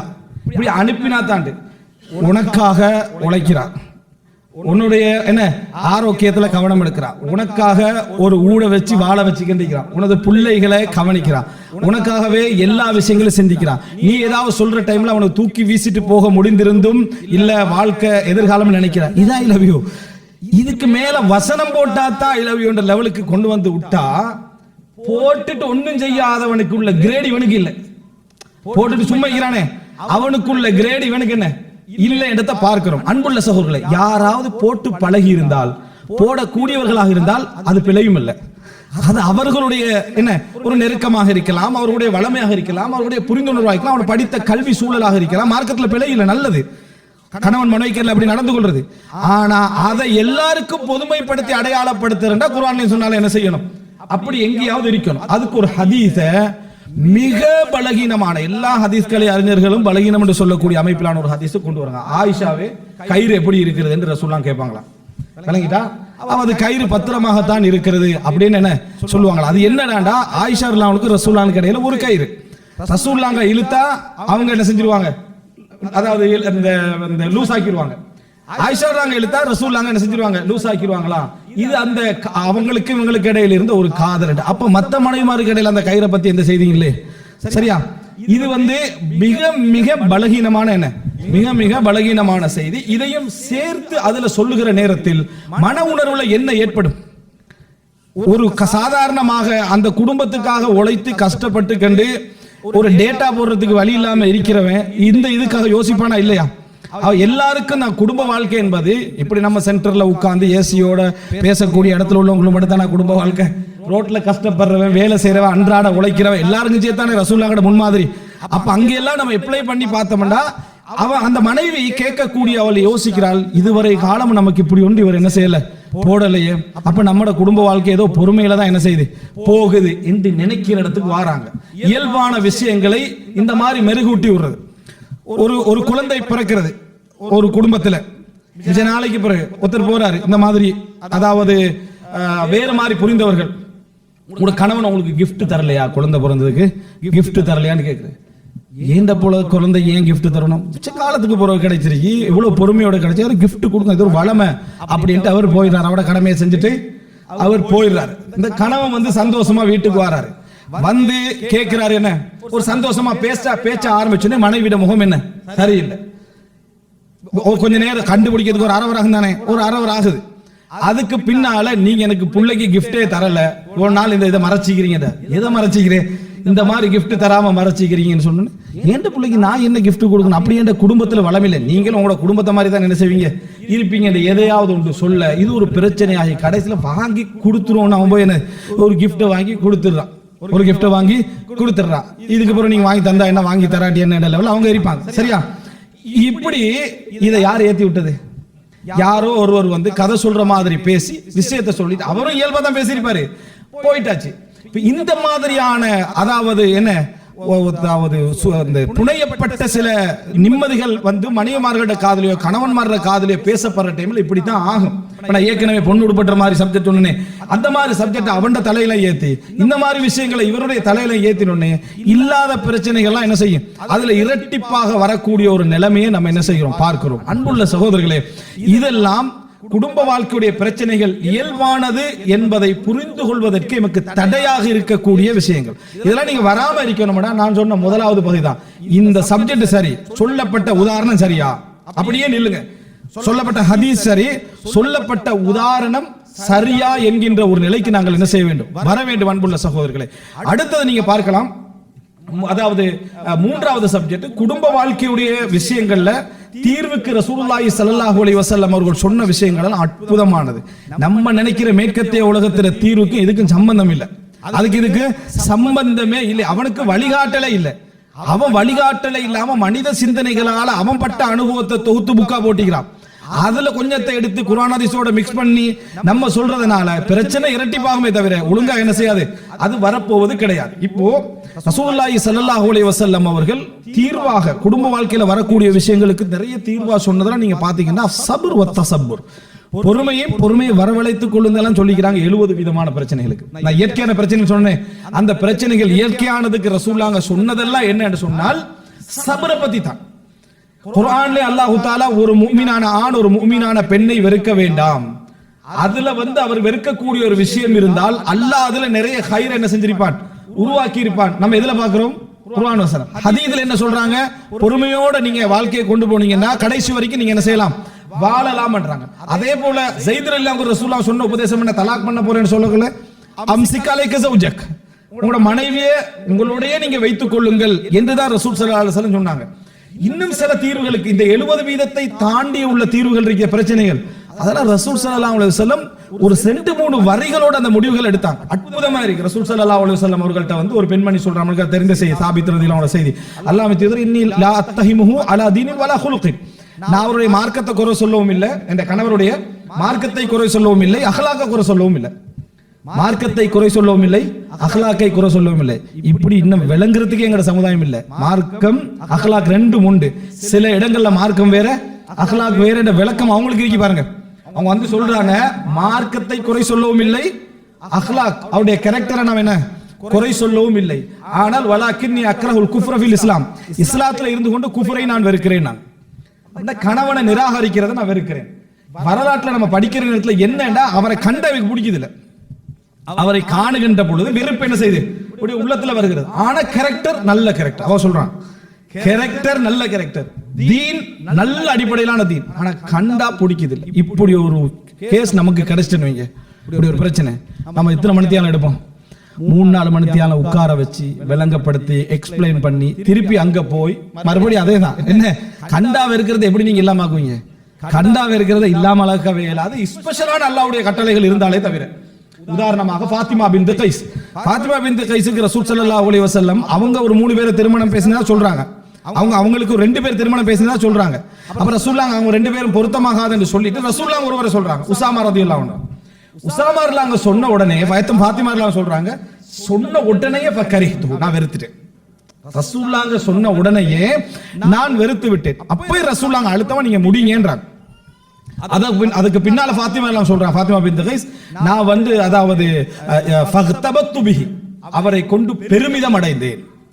அது வஹீயுடைய கட்டளையின் காரணமாக அவங்களோட உள்ளத்துல அல்லாஹ் நிம்மதிக்காக போட்ட ஒரு விஷயம். இந்த மாதிரி நடந்தாலே தவிர ரசூல் ஸல்லல்லாஹு அலைஹி வஸல்லம் அதுக்கு மேல போவதில்லை. அப்ப ரசூல் அங்க கேக்குறாங்க, அவங்க உங்களுக்கு தந்த மகரை திருப்பி கொடுப்பீங்களா? மகர் ஒரு தோட்டம், மகர் ஒரு தோட்டம், அதை திருப்பி கொடுப்பீங்களான்னு கேக்குறாங்க. அவங்க சொல்றாங்க பல் அஸீது, அதையும் கொடுத்து கூடுதலா கொடுக்கிறேன்றாங்க. ஃபாத்திமா பின்த் கைஸ் சொல்றாங்க, அதையும் நான் கொடுக்கிறேன், இன்னும் கொஞ்சம் கூடுதலாக நான் என்ன செய்றேன், நான் கொடுக்கிறேன். நாங்க அப்ப ரசூல் ஸல்லல்லாஹு அலைஹி வஸல்லம் அவங்க போனவரும் இந்த பொம்பளையோட யாரும் வாழ்வாங்களா? இவ்வளவு புடிவாதத்தை பாருங்க. அப்படியே நீங்க ரசூலுல்லாஹ் பேசுறதா ஒரு செய்தி வருது, நமக்கு இப்படி ஒரு சப்ஜெக்ட் வந்தா தீர்வை சொல்லி போட்டு பிரச்சனை ஊருக்குள்ள பரத்திடுவோம். சரியா? இந்த மாதிரியான நிலைமையில ரசூல் அவர் வராரு, ரசூலுல்லாஹ் சொன்னாங்க ஒரு தலாக் பண்ணிருங்க. நாங்க தலாக் பண்ணிட்டு அவர் கேட்டாரு, அல்லாஹ்வின் தூதரே அவங்க திருப்பி தரக்கூடிய தோட்டத்தை எடுப்பது எனக்கு ஹலாலான்னு கேட்டாங்க. அவங்க திருப்பி தரக்கூடிய தோட்டத்தை எடுக்கிறது எனக்கு ஹலாலான்னு. எப்படிப்பட்ட சிறப்பான கணவர்! அந்த நேரத்திலேயே உணர்ச்சி பொங்கி, இவ்வளவு நல்ல ஒரு மனுஷனை தானே உங்க வானான்ற, நீ நம்ம இங்க 5 நிமிஷம் தான் பேசுவோம், அவங்க 10 வருஷம் வாழணும், அதுக்குள்ள விளங்கிட்டா 10-15 வருஷம் வாழணும், 24 மணி நேரம் பார்க்கணும். அதுல உள்ள வெறுப்பத்தான் அந்த பெண்மணி சொல்றா. சிலபஸ் நம்ம அங்கிருந்து எடுத்தோம்டா இதே மெத்தட்ல தான் என்ன செய்யும், நம்ம போய் கொண்டிருக்கும். தீர்வு சில நேரங்கள்ல விவாகரத்து என்பதனாலதான் விவாகரத்தை ரசூலுல்லாஹ்வோட இணைச்சி அல்லாஹ் பேசுகிறான். என்ன, யா ஐயோ நபி இதா தல்லக்துமுன் நிசா, நபியே நீங்கள் நபி மனைவிமார்களை விவாகரத்து செய்தால் யாரோட பேசுறான்? ரசூலுல்லாஹ்வோட இணைச்சி. இப்ராஹிம் அலைஹிஸ்ஸலாத்தோட வரலாறு நம்ம படிக்கிறோம், அடிக்கடி என்ன சொல்லுவோம், இஸ்மாயில் அலைஹிஸ்ஸலாத்துக்கு வாசல் படியை மாத்த சொன்னாருன்னு சொல்றோம். அப்ப எல்லா இடங்களும் உமர் ரலியல்லாஹு தன்னுடைய மகனுக்கு ஒருவரை விவாகரத்து செய்ய சொன்னான்னு சொல்றோம். சில நேரங்கள்ல நல்ல பெண்களாக இருந்தாலும் அவங்க 2 பேருக்கு இடையில் உள்ள பொருத்தமின்மையால விவாகரத்து தான் என்ன செய்யும், தீர்வாக அமையும். நம்ம சிலபஸில் சரியாக இருக்கிறோமா என்பதை புரிந்து கொள்ள வேண்டும். ரசூல் ஸல்லல்லாஹு அலைஹி வஸல்லம் அதிகமான இடங்களில் சொன்ன தீர்வு குடும்ப வாழ்க்கை சிறப்பாக போவதற்கு தீர்வு காண்றதல்ல, பொறுமைதான் தீர்வு. இதுக்கு என்னன்னு தேடியே போகாதீங்க. பெரும்பாலும் நீங்க தேடி போற பிரச்சனைகளுடைய தீர்வு விவாகரத்தா தான் இருக்கும். தேடி போகாத அளவுல நீங்க சபர் செஞ்சு வளர்ந்தீங்க அப்படின்னு சொன்னால் நிச்சயமாக அதுக்கு பின்னால் அல்லாஹ் பெரிய ஒரு சக்சஸ்ஃபுல்லான லைஃப் என்ன செஞ்சிருப்பான், வைத்திருப்பான் என்பது நம்ம புரிஞ்சு. சக்சஸ்ஃபுல் வார்த்தை கூட பெரிய டேஞ்சரான வார்த்தை தான். சக்சஸ்ஃபுல்லான லைஃப் என்ன நினைக்கிறாங்கன்னா இதுதான், மெசேஜ் பண்ணிக்கிறது, 2 பேரும் கடைசி வரைக்கும் அன்பாகவே வாழ்ந்துட்டு போறது, இதுதான் சக்சஸ்ஃபுல்லான லைஃப் நினைக்கிறாங்க. அன்புள்ள சகோதரர்களே சகோதரிகளே, எனவே 3வது மிக முக்கியமான அம்சம், குர்ஆன்லையும் சுன்னாலையும் குடும்ப வாழ்க்கையை நீங்க தேடி பார்த்தீங்கன்னா தீர்வு தனித்துவமான தீர்வு என்பதை விட பொறுமையை ரசூல் ஸல்லல்லாஹு அலைஹி வஸல்லம் நபிகளாரிடத்துல வந்த 30-40 செய்திகளை நீங்க எடுத்து வச்சீங்கன்னா ரசூலோட வழிகாட்டலை நீங்க பார்க்கலாம். நான் அப்பப்ப சொல்றேன், ரசூலுல்லாஹ்கிட்ட வந்த வழிகாட்டல்கள் எல்லாவற்றிலும் இந்த செய்திகளை நீங்க என்ன செய்யலாம், நீங்க பார்க்கலாம். அன்புள்ள சகோதரர்களே, பல குடும்ப பிரச்சனைகளுக்கு பின்னால மார்க்கம் மெச்சாக இருந்தும் கேரக்டர் மெச்சாக இருந்தும் அவங்களுக்குள்ள பொறுத்துக்கொள்ள முடியாத சில விஷயங்கள் என்ன செய்யலாம், இருக்கலாம். ரசூல் ஸல்லல்லாஹு அலைஹி வஸல்லம் அவங்க ஸைத் ரலியல்லாஹு விவாகரத்து பண்றாங்க. அல்லாஹ் ஸைத் ரலியல்லாஹுவோட பேரை குர்ஆன்ல சொல்றான். அந்த மனைவியை ரசூல் ஸல்லல்லாஹு அலைஹி வஸல்லம் திருமணம் முடிக்கிறாங்க. நம்ம என்ன செய்வோம், முந்தினவண்ட அனுபவத்திலிருந்து முடிக்கப்படாத முடிவுக்கு வருவோம். இப்ப ஸைத் ரலியல்லாஹு போட்ட சிறப்பான ஒரு நபித்தோட விவாகரத்து பண்ணினா நமக்கு என்ன முடிவு வரும்? இப்படிதான் நல்லொருத்தரோட கூட அவங்க ஒழுங்கா என்ன செய்யல, வாழல, அதனால உங்களுக்கு செட் ஆகாது அனுபவம். ஒருத்தருக்கு பொருத்தம் இல்லாத இன்னொருத்தருக்கு என்ன செய்யும், மிக பொருத்தமாக வந்து சேர்வதற்கான வாய்ப்பு இருக்கிறது என்றுதான் குர்ஆன் சுன்னாம் என்ன செய்கிறது, சொல்லுகிறது என்பதை நாம் என்ன செய்ய வேண்டும், புரிந்து கொள்ள வேண்டும். அடுத்ததாக அன்புள்ள சகோதரர்களே, இது ஒரு பகுதி. அடுத்தது என்ன என்று சொன்னால், இந்த செல்வாக்கு செலுத்தினதுல இன்னும் ஒரு மிக முக்கியமானது, நிறைய தாயிஃபான ஹதீஸ்கள் மார்க்க உரைகள் பேசப்படுகிற நேரத்தில் நான் சொன்ன மாதிரி இந்த கயிறு ஹதீஸ் சொன்னேன், இது மாதிரி சில தாயிஃபான ஹதீஸ்கள். என்ன ஆச்சரியம் என்றா, சஹீஹான ஹதீஸ்கள் நிறைய புகாரி முஸ்லிம்ல குடும்ப வாழ்க்கை சம்பந்தமா இருக்குது. ஆனா அது மிடிலா நிக்கும், ஒரு நடுவுல போற மாதிரி என்ன செய்யும், அது நிக்க ரெண்டு சைடையும் இந்த ஒரு பக்கத்துக்கு வளைஞ்சுகின்ற போற சில பலகீனமான ஹதீஸ்கள் இருக்கு. அந்த ஹதீஸ்கள் கூடுதலாக பேசப்படுவதை நீங்கள் பார்க்கலாம். உதாரணமாக, அதாவது முதலாவது சொல்லிடுவோம், ஒரு சஹீஹான ஹதீஸுக்கு நம்ம கொடுக்கக்கூடிய ஒரு தவறான விளக்கம், இந்த ஹைருக்கும் லிஅஹ்லிஹி, உங்களில் சிறந்தவர் உங்கள் மனைவி இடத்திலே சிறந்தவர் அப்படின்னு நம்ம சொல்றோம். இதை நம்ம விளங்கப்படுத்துறது தவறாக சில பொழுதுகளில் விளங்கப்படுத்திடுறோம். எப்படி என்று சொன்னால், எனவே எந்த மனைவி கணவனுக்கு நற்சான்றிதழ் வழங்குகிறாரோ அவர் தான் சிறந்தவர். அந்த ஹதீஸ்ல அப்படி இருக்குதா? இல்ல. மனைவி சான்றிதழ் வழங்கினா தான் நல்லவர் அந்த ஹதீஸ்ல என்ன இல்லவே இல்லை. நீங்க மனைவிட்ட நல்ல முறையில் நடந்து கொண்டா தான் நீங்க என்ன நல்லவர் அந்த செய்தி இருக்கிறதே தவிர, மனைவி சான்றிதழ் வழங்கினாலும் சரி சான்றிதழ் வழங்கவில்லை என்றாலும் சரி நீங்க என்ன, அதாவது நல்லவர் தான் நல்ல முறையில் நடந்து கொண்டீங்கன்னு சொன்னா, இப்படி ஒரு விளக்கத்தை எனக்கு தெரிந்து குர்ஆன்லயோ சுன்னாலயோ சஹாபாக்களிடத்திலயோ நம்ம பார்க்க முடியாது. மனைவி யாருக்கு நற்சான்றிதழ் வழங்குகிறாரோ, அதாவது முதலாவது தஸ்கியா எடுக்கணும் வைஃப்ட்ட தான், சரியா? அந்த இதை எடுத்தால் தான் அவர் சிறந்தவர். அவங்க வந்து ரிஜெக்டர் கொடுத்துட்டாங்கன்னா இவர் வந்து எவ்வளவு நல்லவரா இருந்தாலும் அவர் வந்து நிராகரிக்கப்பட்டவர் என்ற செய்தி எங்கேயும் இல்லை. நீங்க நல்ல முறையில் நடந்து கொள்ளணும் தான் அந்த செய்தி இருக்கு. ஹைருக்கும், உங்களில் மிகவும் சிறந்தவர், ஹைருக்கும் லிஅஹ்லிஹி. இப்போ உதாரணமா இதே எல்லா ஹைருக்கும் எல்லா ஹதீஸ்லயும் நம்ம இதே விளக்கத்தை கொடுப்போமா? ஹைருக்கும் மன் தஅல்லமல் குர்ஆன வ அல்லம, உங்களில் மிகச் சிறந்தவர் குர்ஆனை கற்று கற்பித்தவர். ஊர் ஃபுல்லா சொல்லுது இவர் ஒழுங்கா குர்ஆனை கற்பிக்கல, அப்ப நீ நல்லவன் தான், நீ நல்லா செஞ்சிருந்தீங்கடா. ஊர் சொல்லணும் அவசியம் அதுல இல்ல. உங்களில் மிகவும் சிறந்தவர் குர்ஆனை கற்று கற்பித்தவர். ஊர் சிறப்பில்லைன்னு சொன்னாலும் நீ சிறந்தவன் தான், நீ சரியா செஞ்சியேண்டா. அதே போல ஹைருக்கும் லிஅஹ்லிஹி, உங்களில் சிறந்தவர் உங்கள் மனைவியிடத்தில் சிறந்தவர். மனைவியோட சிறப்பா நடந்து கொள்ளுங்க ஹதீஸ் சொல்லுது. நீங்க உங்க குடும்பத்தோட சிறப்பா நடந்து கொள்ளுன்னு சொல்லுது. அடுத்த மனைவியை மட்டும் சொல்லல, அது தாயை சொல்லுது, தங்கச்சியை சொல்லுது, முழு குடும்பத்தையும் சொல்லுது, பிள்ளைகளை சொல்லுது. அவர்களோட நல்ல முறையில் நீங்க நடந்து கொண்டீங்கன்னா நீங்க சிறந்தவர் என்று ரசூலுல்லாஹி ஸல்லல்லாஹு அலைஹி வஸல்லம் அவர்கள் என்ன செய்றாங்க, இதை சொல்கிற இடத்தை பார்க்கிறோம். ஒரு சகோதரர் இந்த மார்க்க ஒரு உரையில நம்ம இதை சொல்லி முடிச்ச உடனே வந்து மிகவும் உருக்கத்தோட ஜஸாக்கல்லாஹ் இருந்த விளக்கத்துக்கு, ஏன் தெரியுமா, என் பக்கத்து வீட்டுல ஒருத்தர் அவர் சரியான மாதிரி குடிப்பாரு, அது போல என்ன ரொம்ப மோசமாக நடந்து கொள்வார். ஆனா மனைவியை கவனிக்கிறதுல அவருக்கு அடிக்க ஆளே இல்லை, அப்படி கவனிச்சு வச்சுக்கிறார். அவளும் இந்த கணவனை புகழாத நாளே இல்லை. என்னைய மாதிரி ஒரு கணவன் கிடைப்பாரா அப்படி இப்படி என்று சொல்லி புகழாத நாளே இல்லை. ஏன மனைவி என்ன இகழாத நாளே இல்லை. நான் வந்து என்ன 5 நேரம் தொழுவத்துல கொஞ்சம் கடுமையா இருப்பேன், நல்ல மனிதர் தான், அவர் அஹ்லாக்கானவர் தான், எல்லாம் சரிதான், கொஞ்சம் மார்க் ரீதியா இவர் எந்த அளவுக்கு அதாவது எப்படி நடக்கான்னு தெரியல. ஆனால் அவர் சொன்ன சாட்சியத்தை வச்சு சொல்றேன், நல்லவன் நடக்கிறேன். என் மனைவி எனக்கு எப்ப என்ன இந்த மாதிரியான ஒரு சான்றிதழ். இப்ப யார் சிறந்தவன் இந்த ஹதீஸை வச்சு நான் ஒரு கன்ஃபியூஷன் என்ன செய்தேன் இருந்தேன். ஒன்றில் இவர் அந்த நிலைமைக்கு போகணும், வேறு ஒன்றில் அந்த நிலைமைக்கு போகணும். எந்த நிலைமைக்கு போனா நான் சிறந்தவன் முடிவுல நான் ஒரு குழப்பத்தில் இருந்தேன் என்ன செய்யறாரு சொல்றது நம்ம என்ன செய்கிறோம் பார்க்கிறோம். அன்புள்ள சகோதரர்களே, இஸ்மாயில் அலைஹிஸ்ஸலாத்துக்கு அவரோட மனைவி நல்ல சான்றிதழா கொடுத்தா, நம்ம தலாக் பண்ண சொன்னான்னு சொல்றோமே, உடனே இப்ராஹிம் என்ன முடிவுக்கு வந்து வேணும், மனைவி இந்த கணவருக்கு இஸ்மாயில் அலைஹிஸ்ஸலாத்துக்கு கெட்ட சான்றிதழ் கொடுத்துட்டா. யார் கெட்டவர்? இஸ்மாயில் அலைஹிஸ்ஸலாம் தான் என்ன கெட்டவர் என்று சொல்லணும். ஏன் மனைவி கெட்ட சான்றிதழ் கொடுத்துட்டாங்களே. எனவே கெட்ட சான்றிதழ் கொடுத்தா கெட்டவர் என்றதும் நல்ல சான்றிதழ் கொடுத்தா நல்லவர் என்ற சிந்தனையில் நம்ம ஒரு ஹதீஸுக்கு கொடுத்த தவறான சிந்தனையை தவிர வேற எதுவுமே இல்லை. சான்றிதழ் தரணும் என்றதல்ல, ஆனா நம்ம சிறப்பா நடக்கணும் என்றது வாஜிப். அவர்களோடு சிறப்பாக நடந்து கொள்ள வேண்டும். நான் என் குடும்பத்தோடு சிறப்பாக நடந்து கொள்கிறேன் என்று ரசூலுல்லாஹ் என்ன செஞ்சாங்க, அதை சொன்னார்கள் என்பதை நம்ம பார்க்கிறோம். இதே மாதிரி ஒன்றுதான், அதாவது சில பலகீனமான ஹதீஸ்கள். உதாரணமாக கணவன் திருப்தியான நிலையில் எந்த மனைவி மரணிக்கிறாரோ அவங்க சொர்க்கம் நுழைவார்கள். ஷேக் அல்பானி உட்பட பல அறிஞர்கள் மிக பலகீனமான ஹதீஸ்னு சொல்ற ஹதீஸ். கணவன் திருப்தியான நிலையில் மௌத்தாகணும். மனைவி அவருக்காக கஷ்டப்பட்டு அவருக்காக உழைச்சி அவருக்காக எல்லா வேலைகளையும் செய்து குழந்தைகளை பார்த்து எல்லாம் செஞ்சு திருப்தி இல்லாத கணவன் மாதிரி இருப்பாங்க. நன்றி கெட்ட குணம்ன்றது பெண்பாலே விளங்கிட்டா, அது ஆணுக்கும் பொருத்தும் பெண்ணுக்கும் பொருத்தும். நன்றி கெட்ட குணம் ரெண்டு பேர்ட்டையும் வரும். நிறைய ஆண்கள் வந்து நன்றி கெட்ட குணத்தை பெண்பாலாக்கி வச்சு, நன்றி கெட்ட குணம் இயற்கையாகவே வரத்தான் செய்யும் மனிதனுக்கு. அல்லாஹ் தஆலா சொல்றான், எனது அடியார்களிலே நன்றி கெட்டவர்கள் நன்றி உள்ளவர்கள் மிக குறைவு என்றான். அப்ப ஆண்கள் வருவாங்களா இல்லையா? வரத்தான் செய்வாங்க. இந்த அடிப்படையில் கணவனுடைய திருப்தியோடு மரணிக்கின்ற மனைவி சொர்க்கம் நுழைவார் என்று சஹீஹான எந்த ஹதீஸும் இல்லை. இந்த செய்தி மிக மிக பலகீனமான ஒரு செய்தி வருகிறது. அந்த ஹதீஸ்ல நம்ம சொன்ன மாதிரி தவறான விளக்கம் தான். என்ன? அதாவது அல் மர்அத்து இதா ஸல்லத் ஸலாத்தஹா வஸாமத் ஷஹரஹா வஅதஅத் ஸௌஜஹா தகலத்தில் ஜன்ன மின் ஐயி பாபின் ஷா. அதாவது ஒரு பெண் 5 நேரம் தொழுது ரமலான் நோன்பு வைத்து கணவனுக்கு வழிபட்டு நடந்தால் சொர்க்கத்திற்கு விரும்பிய பாதையால் என்ன செய்வார்? செல்வார். சஹீஹான ஹதீஸ். இதுல எங்க கணவன் திருப்தி இருக்குதா? கணவனுக்கு உங்க கட்டுப்பட்டு நடக்கிற, அவர் திருப்தி பட்டாலும் சரி அவர் திருப்தி படாத விட்டாலும் சரி கட்டுப்பட்டு நடத்தல் என்பது. இப்ப இந்த அதாவது சப்ஜெக்ட் அங்கீகாரம், எல்லாத்திலையும் அங்கீகாரத்தை வச்சு முடிவெடுக்கிறது ஒரு முஸ்லிம்கிட்ட இல்லாத ஒரு அம்சம். அங்கீகாரம் நமக்கு யார் தரணும்? அல்லாஹ் தஆலா தான் அங்கீகாரம் தரணும். ஆனா அற்பமான விஷயத்திலிருந்து குடும்ப வாழ்க்கையில் அங்கீகாரத்தை நுழைச்சிட்டாங்க. அழகா கஷ்டப்பட்டு முந்தின நாள்ல இருந்து சமைச்சு சாப்பாடை வச்சுட்டு மனைவிமார் எதுக்கு பழக்கிக்கிறாங்க? சாப்பாடு நல்ல மாடு கேட்கறது, சாப்பாடு நல்ல மாடு கேட்கறதுக்கு பழக்கிக்கிறாங்க. அவர் அங்கீகரிச்சா தான் அந்த சாப்பாடு என்ன நல்லது என்ற நிலைமையில இவங்களுக்கு என்ன செய்யறாங்க? அங்கீகரிக்கிறாங்க. நல்லா சாப்பாடு வச்சுட்டீங்களா? அந்த மனுஷன்ட்ட நல்ல குணம் இருந்தா பாராட்டுவாரு, இல்லாட்டி பாராட்ட மாட்டார். நீ கேட்க கூட விளங்கிட்டா? அந்த கேட்டா முகஸ்துதியோட பேசுறவங்க தான் அதிகமா என்ன செய்வாங்க? இருப்பாங்க.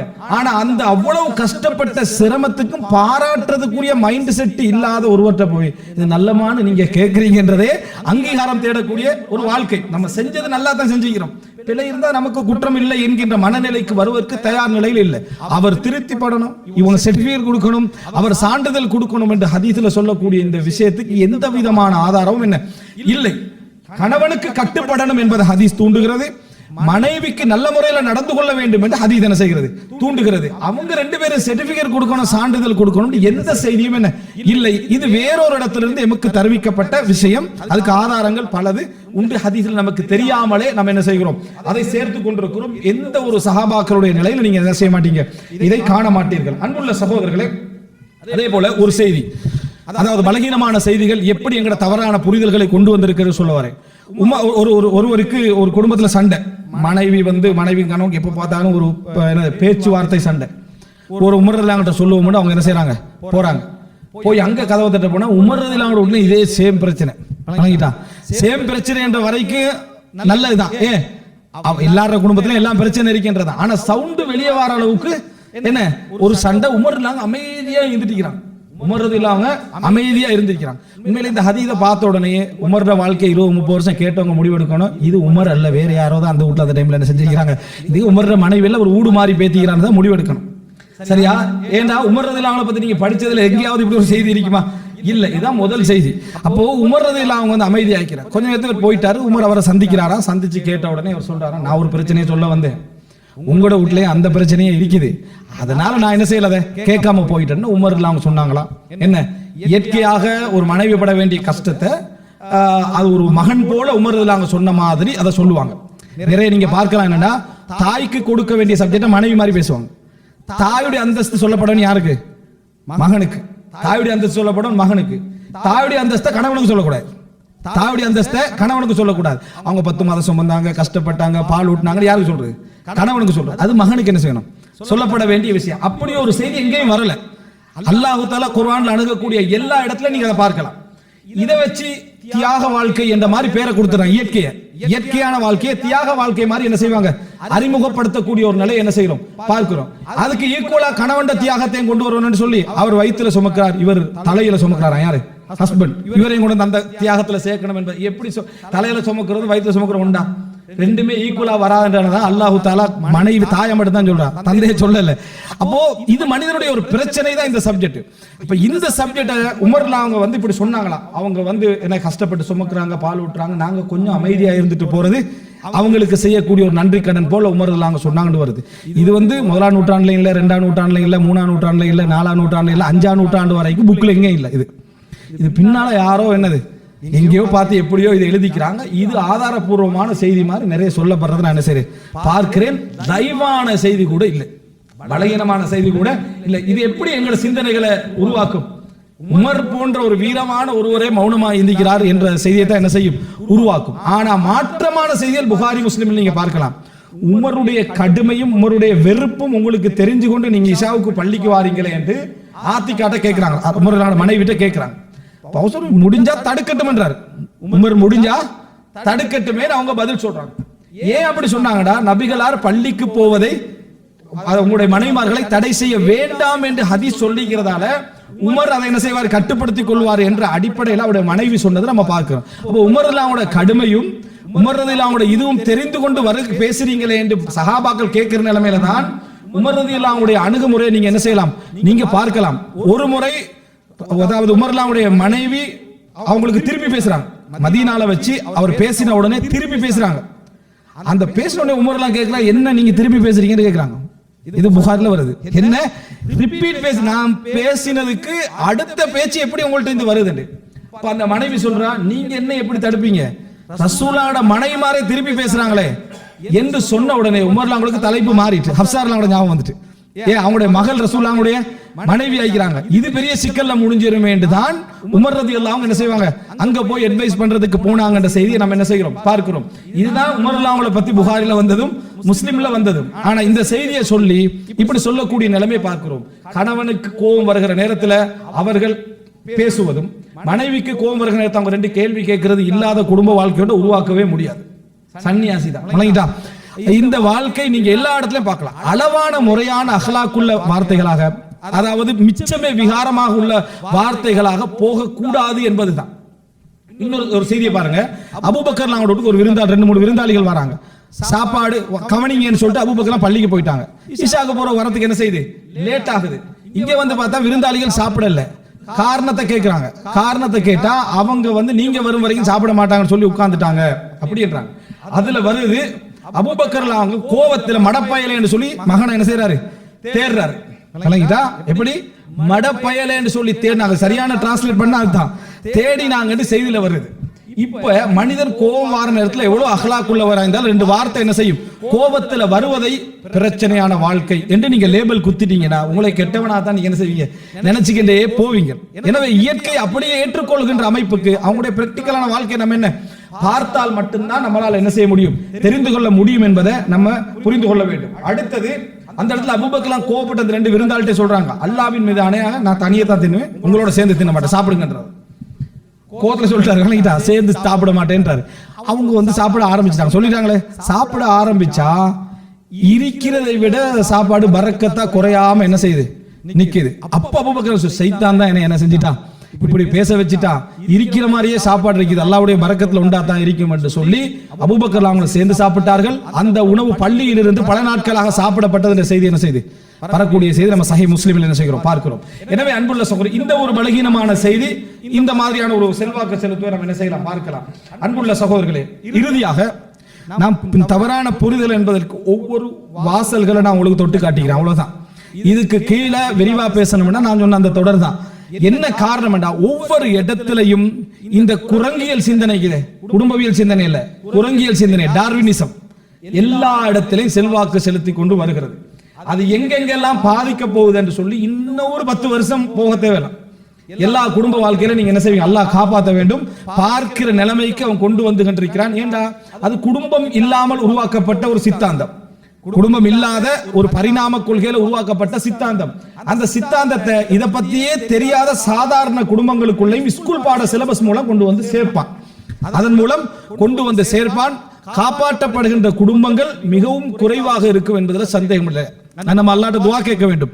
அன்புள்ள சகோதரர்களே, முதலாவது நம்ம குர்ஆன், இறுதியாக குர்ஆன் சொன்னாலும் நம்ம எடுத்து பார்க்கிற நேரத்தில் குடும்ப வாழ்க்கை சம்பந்தமான அந்த 2 கணவன் மனைவியுடைய உறவுகளை எப்பொழுதுமே ஒரே மெத்தட்ல நம்ம அணுகக்கூடாது, ஒரே நிகழ அணுகக்கூடாது. 5 தரப்பாராக நல்ல குடும்பங்களையே பிரிக்கலாம். இங்க ஒவ்வொரு செய்திகளை எடுத்து பார்த்தா 5 தரப்பாராக நல்ல குடும்பங்களை கூட பிரிக்கலாம்.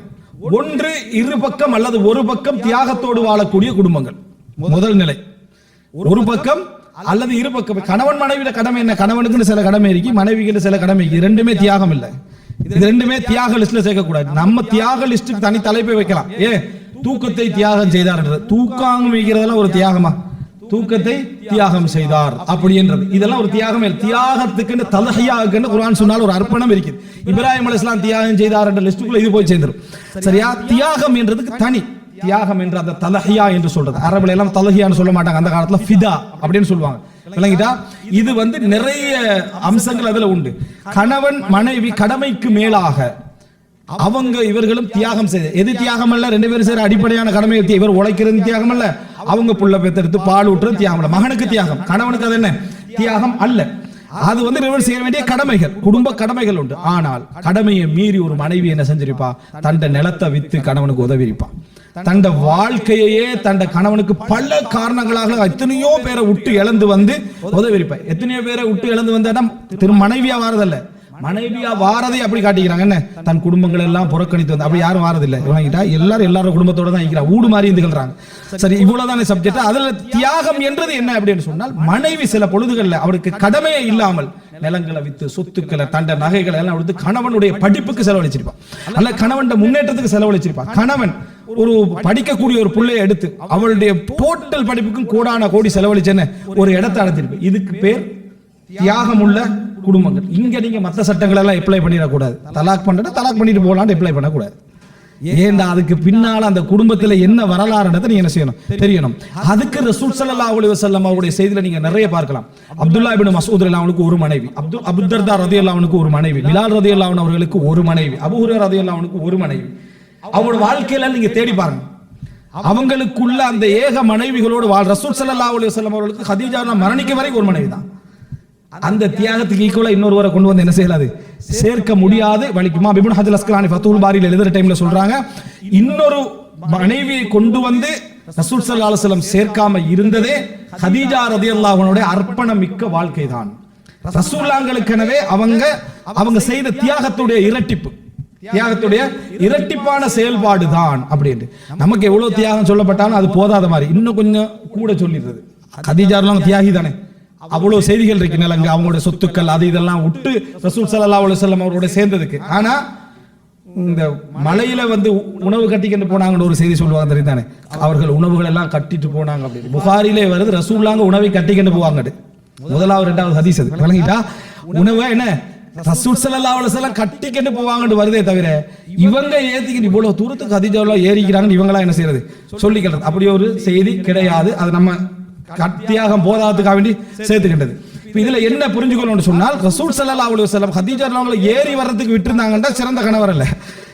ஏறி வர்றது அந்த மலையில நீ ஏறி வாங்க நான் தியாகம் செய்ய போறேன்னு சொன்னாங்கன்னா அது என்ன சிறந்த கணவருக்கான அடையாளம் இல்லை. அவங்க இறங்கி வராதான் என்ன சிறந்த கணவருக்கான அடையாளம். ஹதீஜா ரலியல்லாஹு அன்ஹா அவர்கள் அவ்வளவு என்ன தியாகத்தோட இருந்தாங்கன்றதுக்கு யாருக்கும் சொல்ல வேண்டிய அவசியம் இல்லை. அவரோட வாழ்க்கை அவங்கள்ட்ட என்ன செய்து இருந்தது.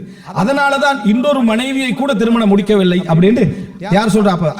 இந்த லைன் ஃபர்ஸ்ட் லைன் அப்துல்லா இப்னு மஸ்ஊத் மனைவி அப்துல்லா இப்னு மஸ்ஊதுக்கு எப்படிப்பட்ட ஜக்காத் எடுத்து மனைவிட பொருள்ட ஜக்காத் எடுத்து அப்துல்லா இப்னு மஸ்ஊத் என்ன செஞ்சாரு, வாழ்ந்து கொண்டிருந்த செய்தியை நம்ம என்ன செய்யணும் பார்க்கிறோம். கைத்தொழில் செய்யக்கூடிய பெண்மணியாக அப்துல்லா இப்னு மஸ்ஊதுடைய மனைவி ஸைனப் ரலியல்லாஹு அன்ஹா என்ன செஞ்சாங்க, இருந்தார்கள். இவரை கவனிக்கிறது, இவருடைய பிள்ளைகளையும் கவனிக்கிறது. அந்த மாதிரியான லெவல்ல இவங்க செலவழிச்சுக்கின்ற நிலையை என்ன செய்யறோம் நம்ம பார்க்கிறோம். அன்புள்ள சகோதரர்களே, இது போல பலருடைய மனைவியுடைய வாழ்க்கை என்ன செய்யலாம் நீங்க பார்க்கலாம். இது முதல் தரம். இவங்களுக்கு நீங்க மார்க்க சட்டங்கள் பொதுவாக இருந்தாலும் பிரிவு சேர்வுல ஒரேடியா தீர்வு என்ன செய்யலாது சொல்ல முடியாது என்பதை நம்ம புரிந்து கொள்ள வேண்டும். அடுத்த இரண்டாவது விஷயம் என்ன அப்படின்னு சொன்னா, இரண்டாவது படித்தரம் என்ன அப்படின்னா, அதாவது ஒரு தியாகம் என்ற பகுதி ஒரு பக்கத்தால நடந்து கொண்டிருக்கும், அடுத்த பக்கத்தால பெரிய ஒரு தியாகமோ அல்லது மத்த விஷயங்களோ எதுவுமே இருக்காது. ஆனால் அவங்க ரெண்டு பேர்த்த வாழ்க்கை என்ன செய்யும் போய்கொண்டிருக்கும். இது இரண்டாவது தரம். அவருடைய பார்க்கையில அடிப்படை கடமை தான் செஞ்சுக்கிட்டு இருப்பார்.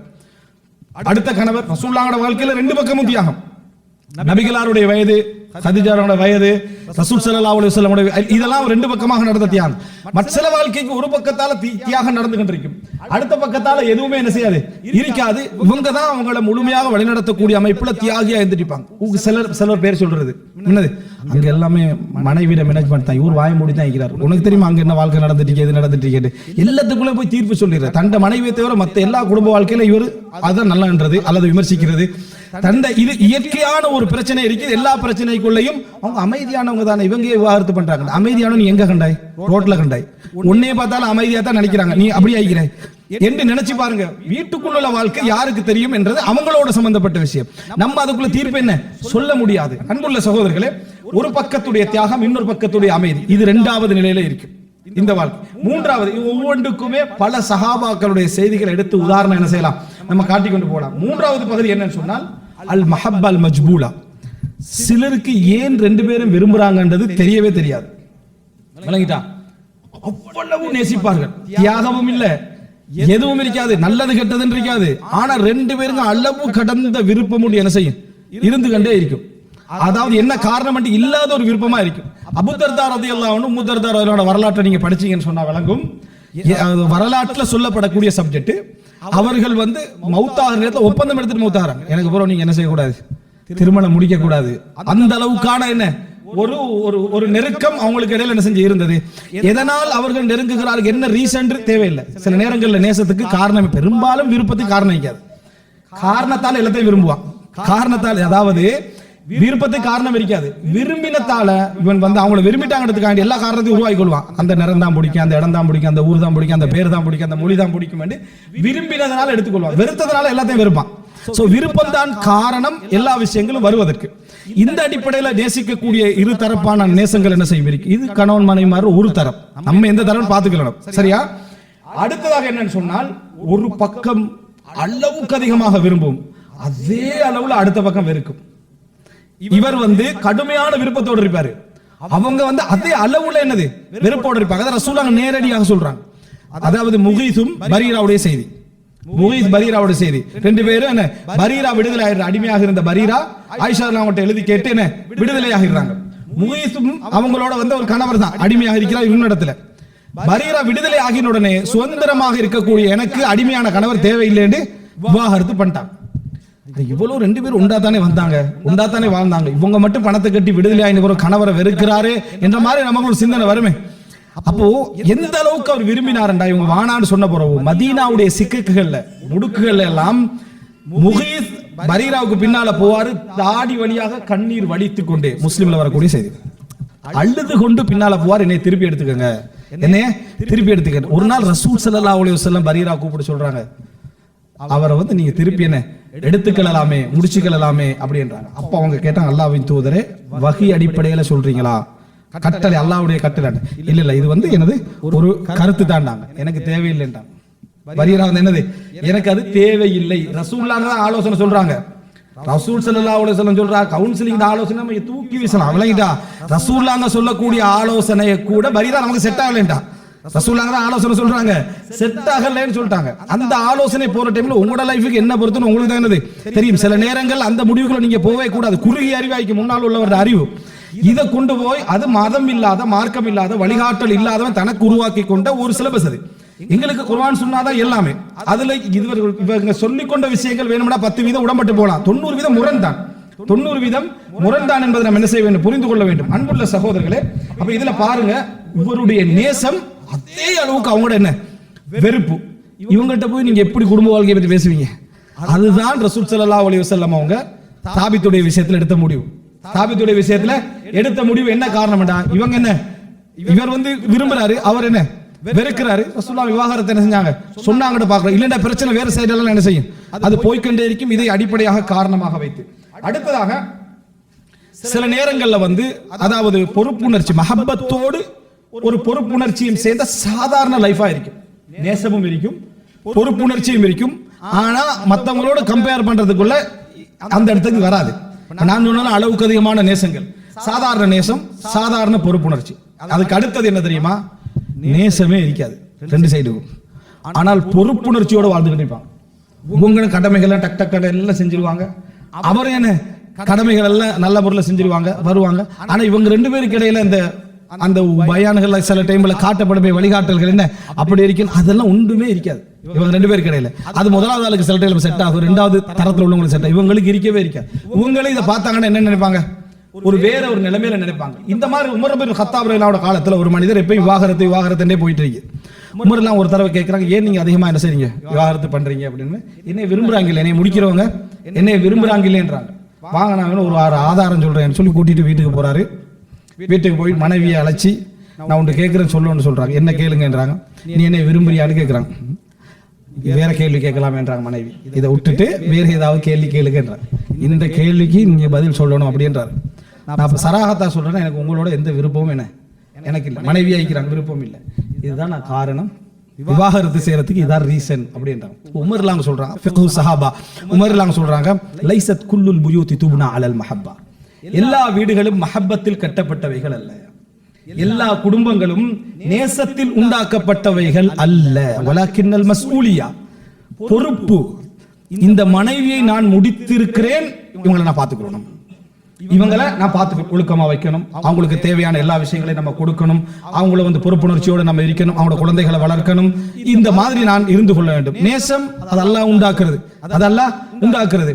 இந்த நேசத்தை தான் அல்லாஹ் தஆலா வஜஅல பைனக்கும் மவத்தத்தன் வ ரஹ்மா, உங்களுக்கு மத்தியில் நேசத்தையும் ரஹ்மத்தையும் உண்டாக்கினான் என்று சொல்றது இதைத்தான். எதையென்றா அவளை பார்க்கணும், அவளுடைய கடமையை செய்யணும் என்று நடந்து கொள்றது. இதுல உச்சகட்டம் எல்லாம் ஜியாதா, அதாவது அல்லாஹ் தஆலா ஒவ்வொருத்தருடைய உள்ளத்துல சொல்ற. ரசூலுல்லாஹ் சொல்றாங்க, ஆயிஷா ரலியல்லாஹு சொல்ற டைம்ல, இன்னி ருஸிக்து ஹுப்பஹா, அவங்களோட நேசம் எனக்கு வழங்கப்பட்டிருக்கிறதுன்னாங்க. ஆயிஷா ரலியல்லாஹு அன்ஹா நேசத்தால வேற எந்த மனைவியும் என்ன செய்யல, இருக்கல. இன்னி ருஸிக்து ஹுப்பஹா, அவங்களுடைய நேசம் எனக்கு ரிஸ்காக தரப்பட்டிருக்கு, வந்திருக்கு எனக்கு. அப்ப ரசூல் ஸல்லல்லாஹு அல்லாஹும்ம லா து, அதாவது ஹாதா கஸமி ஃபீமா அம்லிக், எனக்கு முடிஞ்ச பகுப்பு இது. ஃபலா துஆഖித்னி ஃபீமா லா அம்லிக், எனக்கு முடியாததை நீ குற்றம் பிடித்து விடாதே அப்படின்னு சொல்றாங்களா இல்லையா? இந்த அடிப்படையில நீங்க யோசிச்சு பாத்தீங்க அப்படின்னு சொன்னால், இந்த 5வது நிலை விரக்தி விட்டுறக்கூடாது இந்த மாதிரி வாழ்றவங்களை. இதுதான் ஒரு 50-60 வீதமானவங்களோட நிலை. என்ன, இவருக்கு நேசம் இருக்கான்னு கேட்டா, நேசமெல்லாம் இல்ல, வைஃப் நல்ல முறையில் கவனிச்சுக்கிற, நல்லா வைத்துக்கள் அப்படின்னு இவர் நினைக்கிறாரு. மனைவி பெரிய நேசம் இல்ல, ஆனா என் கணவர் என்ன செய்யறாரு, நல்ல முறையில் பார்த்துக்கிற, நல்லா இருக்கிறாரு. சில டைம்ல இதுக்கு ஒரு பேரை உண்டாக்கிடுவாங்க, ட்ரையான லைஃப் அப்படின்றாங்க இந்த குரூப். ட்ரையான லைஃபா, அதோட அவங்களுக்கு ஒரு சேஞ்சஸ் வந்துடும். இதுல சிலர் என்ன செய்யறாங்கன்னா, அது பண்ணி எப்படி உங்களுக்கு எவ்வளவு டைம் ஒதுக்குறாரு கணவன், என்னத்துக்கு டைம் ஒதுக்கணும், அதுக்கு தான் ஒதுங்கி தான் 2 பேர் வாழ்ந்துட்டு இருக்கிறீங்க. மனைவிக்கு கணவன் எவ்வளவு டைம் ஒதுக்குறாரு, டைம் ஒதுக்கிறதான காலையில் 8 மணிக்கு வேலைக்கு போறான், 5 மணிக்கு வாரான், அவ்வளவு டைம் உங்களுக்கு தானே விலகிட்டா. இவர் மனைவி எனக்கு நேரம் ஒதுக்குவதில்லை, உங்க வீட்டுல வேலை செய்யலாம், உண்ட வேலையை தானே செஞ்சுட்டு, உனக்கு தனியா டைம் ஒதுக்குற சிஸ்டத்தை யார் உருவாக்கினான்னு கேட்கிறேன். யார் உருவாக்கி, எங்க எந்த குர்ஆன்ல இருக்குது, எந்த ஹதீஸ்ல இருக்கு, எந்த வசனத்துல இருக்கு தனியா டைம் ஒதுக்குற சப்ஜெக்ட்? சஹாபாக்களுக்கெல்லாம் இந்த கேள்வி கேட்டா யாரும் ஜிஹாதுக்கு போய்க்கலாம் இருக்கும், யாரும் என்ன வாழ்ந்துகள் எல்லாம் இருக்கும். ரசூலுல்லாஹ் துண்டு குலுக்கி போட்டு ஒரு மனைவிக்கு போறதெல்லாம் அநியாயமா பேத்துரும். மாச கணக்குல எல்லாம் இருந்தாங்க, வணங்கிட்டா தபூக்கெல்லாம். அப்போ என்ன அடிப்படையில் இது உருவாக்கி வைத்திருக்கிறோம்? உண்மையிலேயே எப்போ ஒரு மனைவி அந்த மாதிரி சொல்லலாம் என்று அல்லாஹ் சொல்றானா, வகத் அகத்னா மின்கும் மீசாகன் கலீதா, அவர்கள் உங்களிடத்திலே இருந்து கடுமையான ஒப்பந்தம் எடுத்திருக்கிறார்கள் என்று சொல்றான். அந்த இடத்துல சொல்றத நீங்க பாருங்க என்ன சொல்றான் அல்லாஹ் ரப்பல் ஆலமீன். அன்புள்ள சகோதரர்களே, இந்த இடத்துல எத்தனையோ குடும்பங்கள் அழகான முறையில் பொறுப்பா, ஒழுக்கமா, கட்டுப்பாடா, ஆனா அவங்களால அவங்களுடைய உணர்வுகளை, ஃபீலிங்ஸை ஷேர் பண்ண முடியாத லெவலில் இருக்கலாம், சூழ்நிலைகள் அப்படி இருக்கலாம். ஆனா அவங்களும் அவ்வளவு ஒன்றிச்ச நிலையில் லைஃப் போயிட்டு இருக்கு. அன்பு இல்லாம இருக்கலாம், அதை பரிமாறிக்கொள்கின்ற கலைகள் அவங்களுக்கு தெரியாம இருக்கலாம்.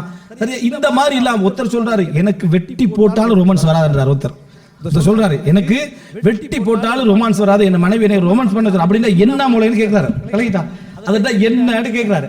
நல்ல மனிதர், குடும்பத்தை நல்லா வச்சுக்கிறார், எங்கேயோ வச்சுக்கிறார் குடும்பத்தை, அவருக்கு வரதில்லை என்றார். அவர் ஒவ்வொன்றையும் கேட்டு கேட்டு கேட்டு நபிகளார் ரொமான்ஸ் பண்ணினார்கள் அப்படி எங்கேயோ எல்லாம் கேட்டுக்கிறார் போல.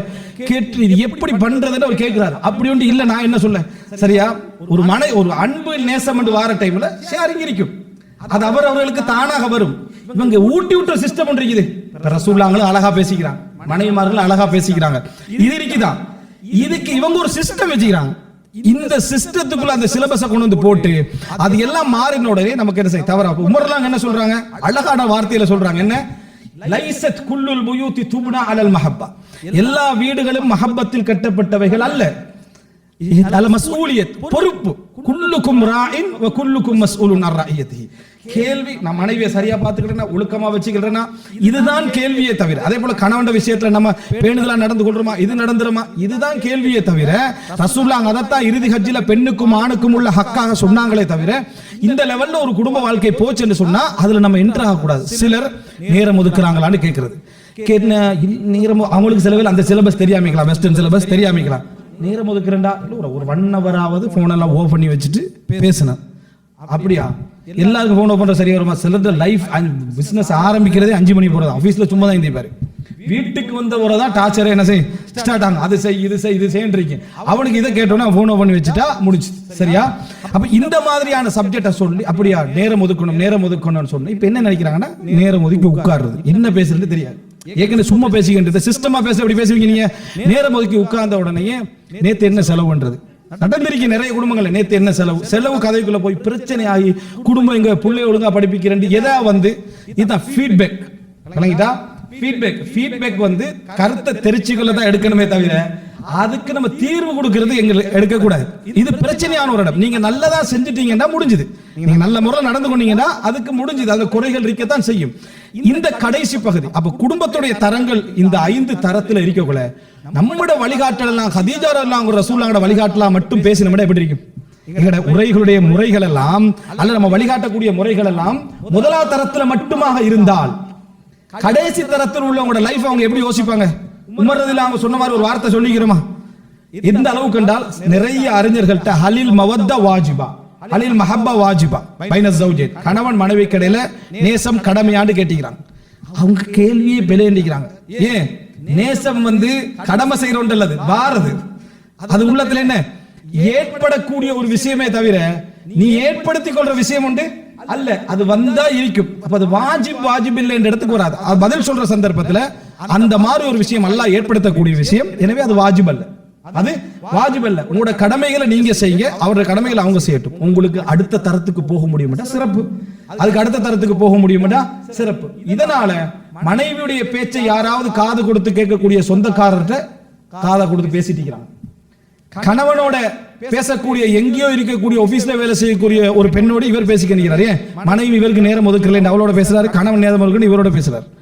பேசிக்கக்கூடிய நிலைகள். இவன் நீதான் என்னை சிறந்த முறையில் புரிஞ்சு கொள்றேன், நீதான் என்னை சிறந்த முறையில் புரிஞ்சால் இவர் ரெண்டுமே ரசூல் ஸல்லல்லாஹு அலைஹி வஸல்லம் சொன்னாங்க, லைஸ மின்னா மன் ஹப்பப இம்ரஅத்தன் அலா ஸௌஜிஹா, தன் கணவனுக்கு எதிராக மனைவியை திருப்பியவர் என் சமுதாயத்தை சார்ந்தவர் அல்ல. தன் கணவனுக்கு எதிராக மனைவியை திருப்பியவர் என் சமுதாயத்தை சார்ந்தவர் அல்ல என்றாங்க ரசூல் ஸல்லல்லாஹு அலைஹி வஸல்லம். ஒரு கணவனை பத்தியான ஒரு முறைப்பாடு ஒரு மனைவி செய்யறான்னு சொன்னா நீங்க அவங்களுக்கு நல்லெண்ணத்தை தான் ஃபர்ஸ்ட் என்ன செய்யணும், ஏற்படுத்தணும். உங்கள்ட்ட ஒரு வழிகாட்டல் கேட்கிறேன், நல்லெண்ணத்தை தான் ஏற்படுத்தணும். செய்யாதவைகளுக்கு காரணம் அப்படியா செய்றாரு, இருக்கக்கூடாது, எதுக்கு நான் பேசுறேன் என்று வார்த்தை சொல்லக்கூடாது. உமர் ரலியல்லாஹு கொல்லப்பட்டதே அந்த மாதிரி ஒரு சம்பவம். முகிரத் இப்னு ஷுபா தன் எஜமானனை பத்தி வந்து குறை சொல்றாரு, அவர் ஒழுங்கா கவனிக்கிறார் இல்லை. உமர் ரலியல்லாஹு என்ன சொன்னாங்கன்னா, உங்க எஜமானோட சிறப்பா நடந்துருங்கன்னு அனுப்பிட்டான். ஆனா மனசுக்குள்ள நினைச்சுக்கிறாங்க, அந்த எஜமானனோட என்ன செய்யணும், நான் பேசுவோம் என்று நினைத்துக் கொண்டார்கள். அதுக்குள்ள கொண்டுட்டான். சிறந்த காரணம் அதுக்குள்ள ஒரு திட்டத்தை போட்டு உமர் ரலியல்லாஹு அவர்களை கொன்றார்கள் பார்க்கிறோம். நிர்வாகியாக இருந்தா உமர் ரலியல்லாஹு அவர்கள் மேலுள்ளவர்களுக்கு எதிராக கீழுள்ள மக்களை திருப்புகின்றதை குறைகள் அவங்களோட தான் என்ன செய்யணும், பேசணும் என்ற நிலைமையில் இருந்தார்கள். எனவே அன்புள்ள சகோதரர்களே, 5 பேருடைய பட்டியல் அப்படி என்று சொல்றது வந்து இது வந்து நல்லவர்களுடைய பட்டியலை தான் இது குறிக்கும். இதெல்லாம் கெட்டவர்களுடைய பட்டியல், அதாவது கணவன் மனைவியுடைய உறவுகள்ல கெட்டவர்களுடைய லிஸ்ட் அப்படின்னு சொல்றது அதுக்கு அடுத்த பகுதி. இது நல்லவர்களுடைய முதல் தரத்திலிருந்து கடைசி தரம் உள்ள பகுதியை தான் இந்த இடத்துல நான் என்ன செய்கிறேன் குறிப்பிட்டு. இதுல மிச்சமே என்ன செய்யணுமா, கவனமா இருக்க வேண்டும். இந்த பகுதியில நான் கெட்டவர்கள் என்ன செய்யல குறிப்பிடல, இது அவதானமாக இருக்க வேண்டிய ஒரு பகுதி. ஏன்னா சிலர் நினைச்சிருவாங்கன்னு சொன்னால் இதுல எல்லா வகையினரும் இதுல அடங்கிறாங்கன்னு நினைச்சிருவாங்க. அந்த அடிப்படையில் இது சொல்லப்படலை. எனவே அன்புள்ள சகோதரர்களே, இவைகளெல்லாம் இந்த தவறாக புரிந்து கொள்ளப்பட்ட விஷயங்களுக்கான ஒரு முன்னுரை போன்ற சில வழிகாட்டல்கள். அல்லாஹ் ரப்புல் ஆலமீன் நாம் சிறப்பான முறையில் விளங்கியதை சிறப்பான முறையில் நடைமுறைப்படுத்துவதற்கும் மார்க்க அடிப்படையிலான விளக்கங்கள் எமக்கு தொடர்ந்து கிடைப்பதற்கும் அல்லாஹ் தஆலா வாய்ப்பளிப்பானாக. குறிப்பாக சலஃபுகளுடைய வாழ்க்கையோடு நம்ம ஒன்றிச்சு என்ன செய்ய வேண்டும், இருக்க வேண்டும். அந்த நிலை அல்லாஹ் தஆலா அனைவருக்கும் தர வேண்டும்.